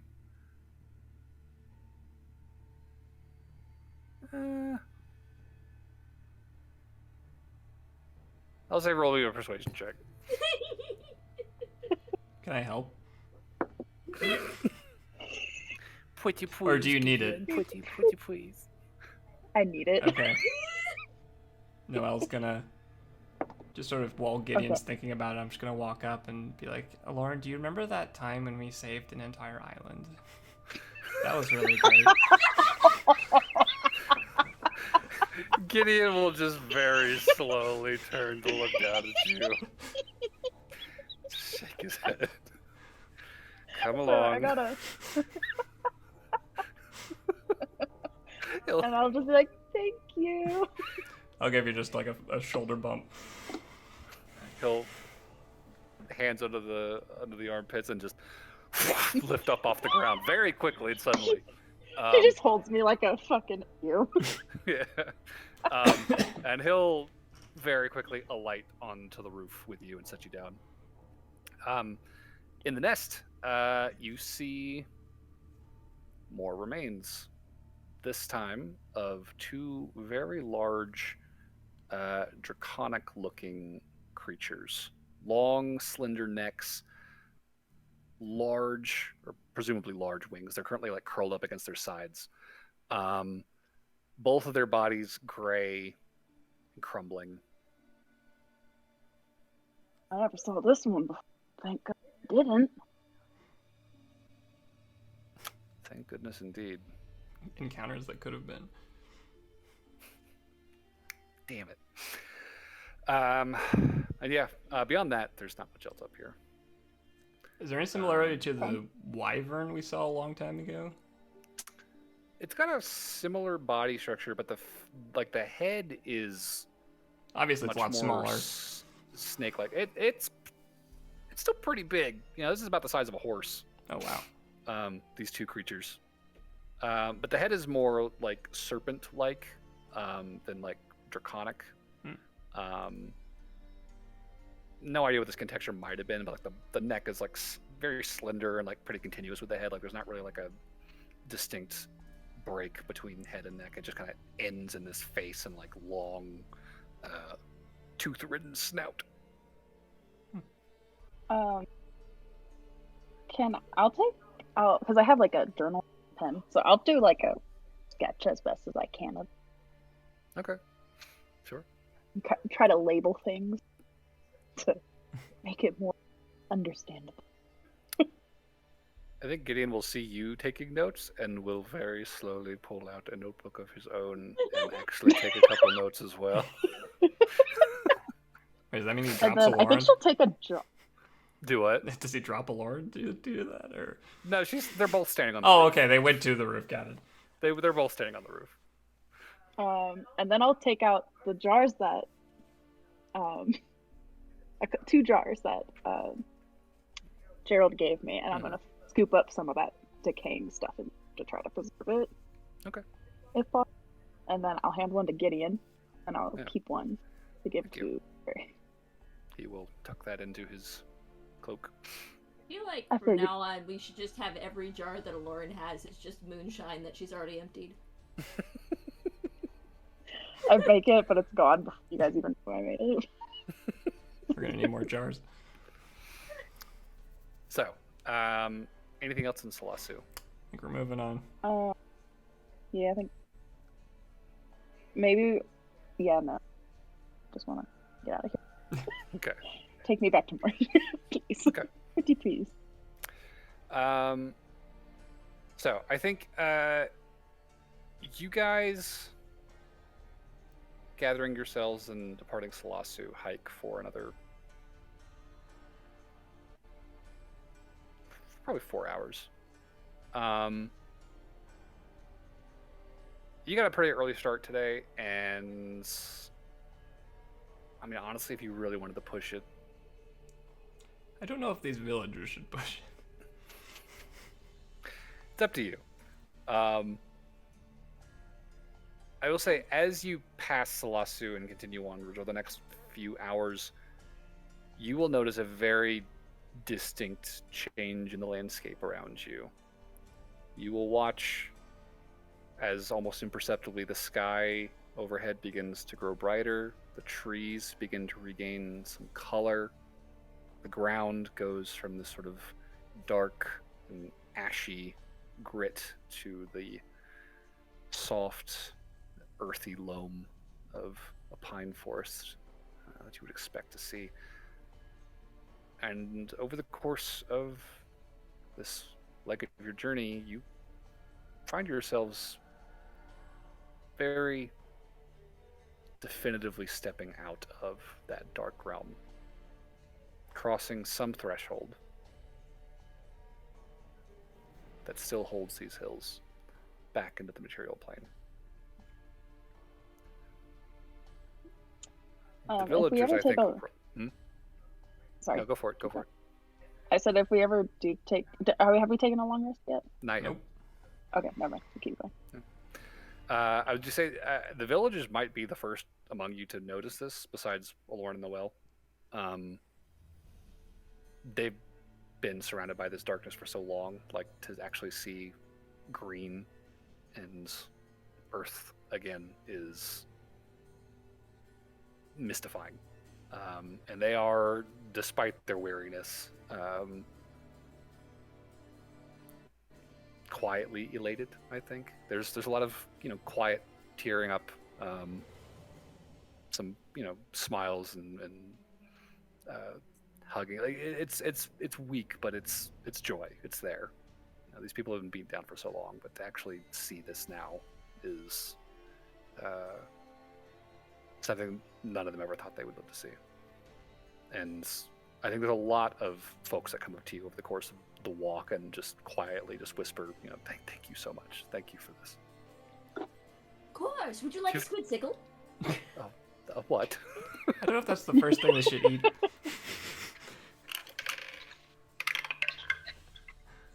Fuck yes, give me that.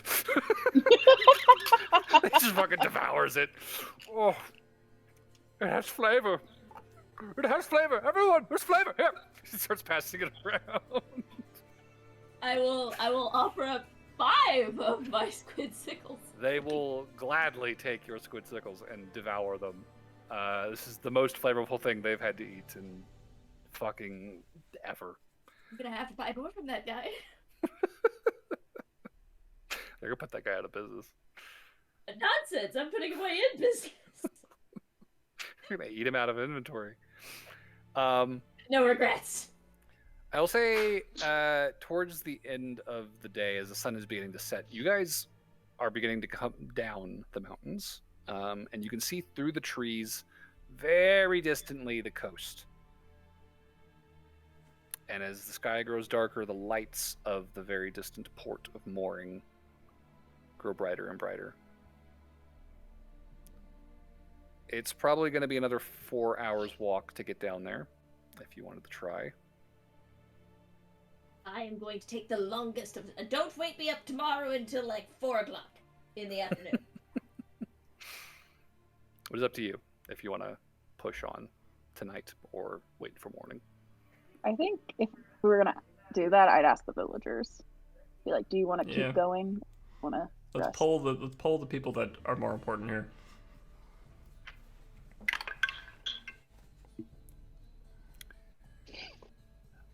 I think as much as they want to get out and back to, the world, it's clear as day these people are so tired. Like they have not done anything like this in a long time.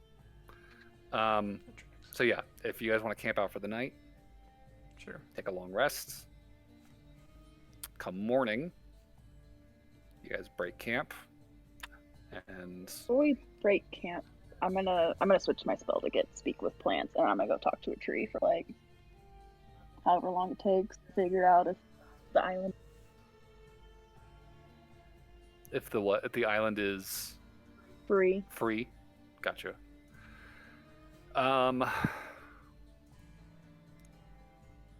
It probably takes a couple castings, like it did last time, to get that sort of message out. But the response that you get back is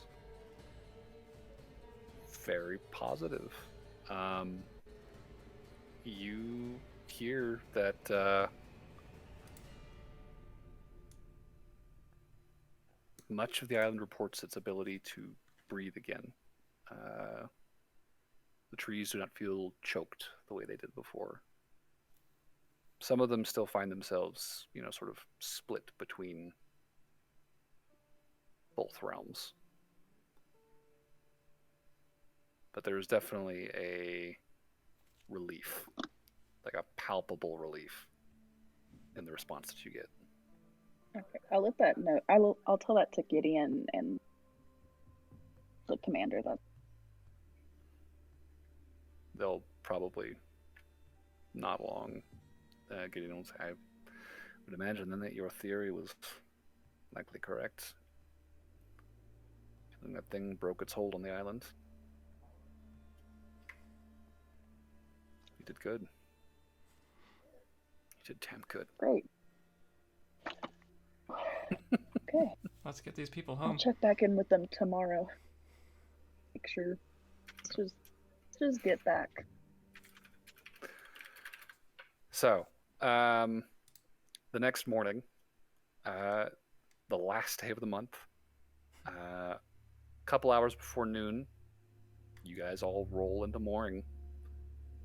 This massive caravan of soldiers, rescued villagers, and heroes. Because you're heroes now. You're big names. Shush. Oh, We you. didn't. Just a little bit. There is there's a fairly warm welcome waiting for you as you make your way back into town. Word, I think, spreads pretty quickly. Some people in the outlying farms see this group coming and kind of ride in, and by the time you reach town, there's a decent-sized sort of reception waiting for you. People kind of lining the streets, kind of clapping and cheering as you march with these people of Wheaty back into mooring. It's a hero's welcome. And once you guys do make it back into sort of the heart of mooring, I think Sidon will advise that you guys make your way to Fort Bounty. That's probably the best place to sort of set these people up for the short term. Get them housed, get them fed, and get you guys taken care of for the work that you just did. Because Sidon is dead certain that she's going to want to reward you. The Admiral will. And sure enough, 3 o'clock that day, you guys are probably assembled for your second award ceremony in a week. Admiral O'Gill Is it like will have... a full ceremony, or can I not be there? Are we on a I stage? mean, if you really... If it's probably just as sort of impromptu as the last one, where you guys are sort of assembled in the main hall of that primary headquarters for the military fort there, and it's really just kind of the soldiers who accompanied you and what other personnel are present. As long as there's no reporters. It's a quick, quiet thing at the base, but O'Gill is dumbfounded that you're back and that you succeeded. And she presents each of you with another medal, this one depicting a sun not too dissimilar from sort of the Conclave's sort of solar emblem. She tells you that this is the East Alliance solar medal. This is the absolute highest honor that we can possibly give you. Goes quite well with your star there, so congratulations on that. You said solar medal. The East Alliance. Oh, East Alliance, good. Yeah. And what was the first one they gave us? It was the Naval Star.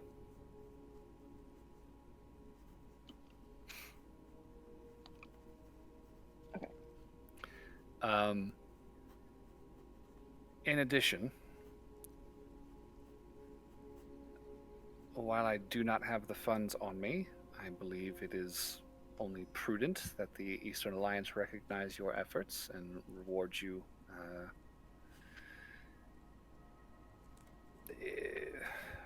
proper compensation.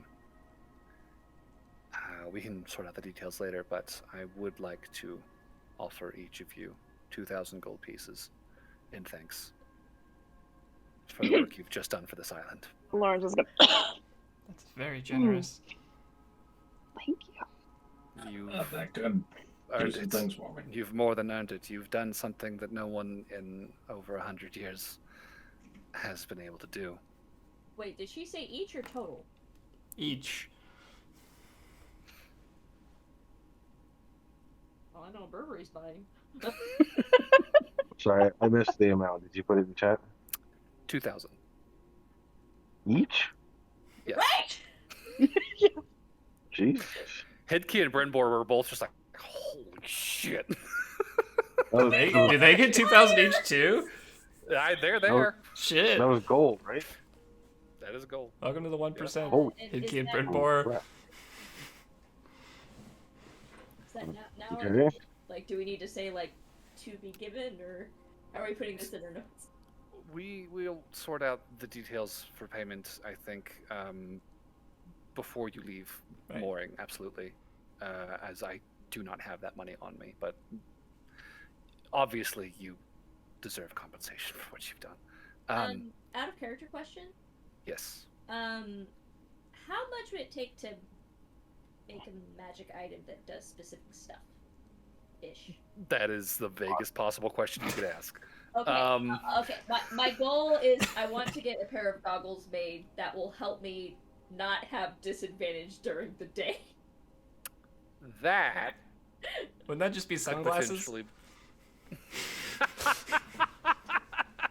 I wish. Sunglasses. I want Burberry to make those goggles, and then we switch to see how terrible it is for both of us. I have twice. the Noelle, time. it's too bright. My eyes hurt. It's like switching prescriptions with someone. So I figured that'd be like, I don't even, that's like weirdly specific, so I wasn't sure even what ballpark I'd be looking at too, because it's like, this isn't really a major, I don't think it qualifies as an epic item, because like, most people feel like this is pointless. So there is one item that does that canonically, and we can cover this in a minute. But if all you want is to mitigate sunlight sensitivity, we can probably get you something cheaper than that specific one, because that would be a rare item.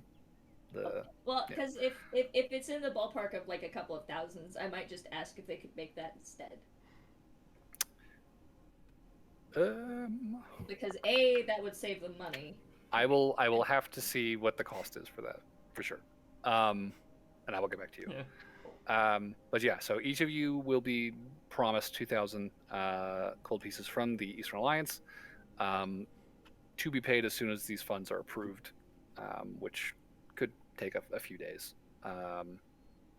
But given that you have these bags of savings accounts, it might be easier to transfer just directly into that account than it is to, transport Right.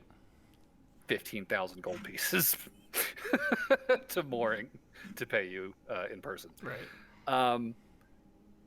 So within a few days, the details of that will be sorted out. Additionally, Admiral O'Gill will also make a charitable donation on behalf of the Eastern Alliance to Presidium 12 for the Gatewatch's assistance in this matter. Oh, she'd be good PR. To which Gideon is also very grateful. And yeah, I mean, you guys did it. We did it. You killed the creature. You got home. Island. I think at this point, it's fair to say you guys have definitely earned level 6. Yes. So, I'm Oh gonna buy yeah. that guy out of Squid Sickles again to celebrate. so do you guys want to roll hit points now? Sure. Yeah, might as well. Let's do it. Sure. Let's do it. Let's roll some hit points. How much was it for 10 Squid Sickles? Oh god, it wasn't much. I think it was like 2 gold or something. God, take my money. Remember 5 silver? I don't remember. I don't know.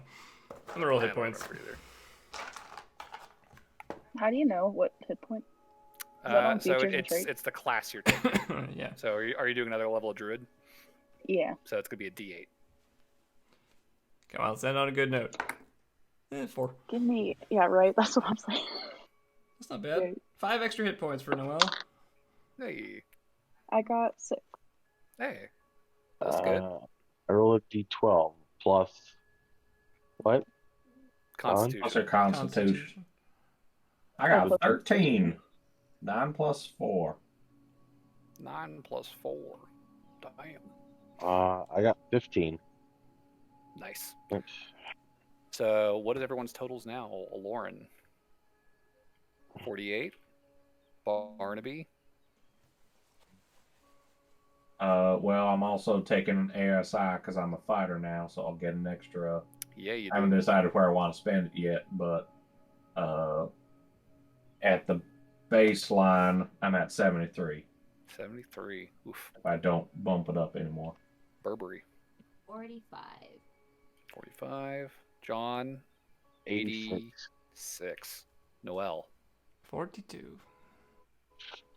Whew. Big number. I am the squishy. And I got my Ghost Water Dive now. Yeah, Hey, John, you've officially doubled my hit points. Congratulations. And with Rage, that's basically quadrupling. Jesus. So yeah, y'all have your 6th level features now. I don't think proficiency increases this level. I don't think so. But I don't think so. Any casters will have gotten new spell slots. I don't think you have a new spell level yet. That should come next level. I have Next level is when John. Next level is when John starts multiclassing. Oh shit! Nice. Same here. Well, you got the sweet poison fang sword for level 6. I got Ghost Water Dive, which is what I've been waiting for. Teleports. Well, Nope. Janky teleports. that'll be cool. Teleport plus attack. Yep. Well, we've got some time to work through our level ups. Yep. Are you wanting to run next week, Bled, or are we skipping now that we're done with this island? I could run. Up to a point. Arguably, you guys. I imagine. We could have a downtime session and we can figure out what you guys want to do next. Yeah, that's kind of what I was thinking. Any RP that wants to be anybody wants to have, Yeah. we can handle that.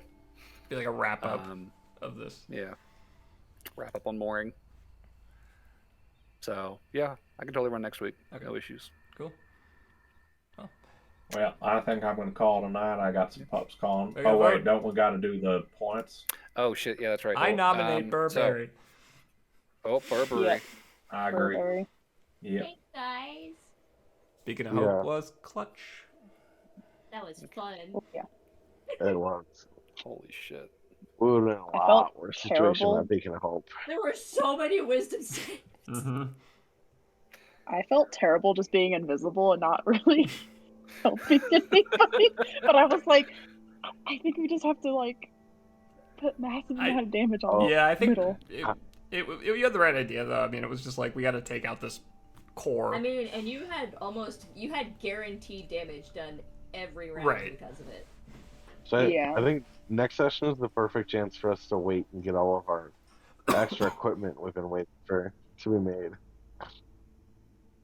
Yeah, it's a pretty good opportunity to get those things resolved. Yeah. That's true. I do think I know Barnaby commissioned some stuff back on Feral Yeah. that I'm going to want to get them. yeah, And I I have a believe plus that one will be shield. ready shortly. And yeah, John commissioned his shield a little while ago. Holy shit. Actually, so David, your boots are going to be ready tomorrow.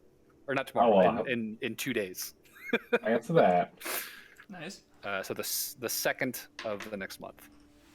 Yeah. John commissioned. When did you commission those boots? That was Shield, you mean? Oh, the shield. Sorry. It was the first time we met with the military on the ship. That was the.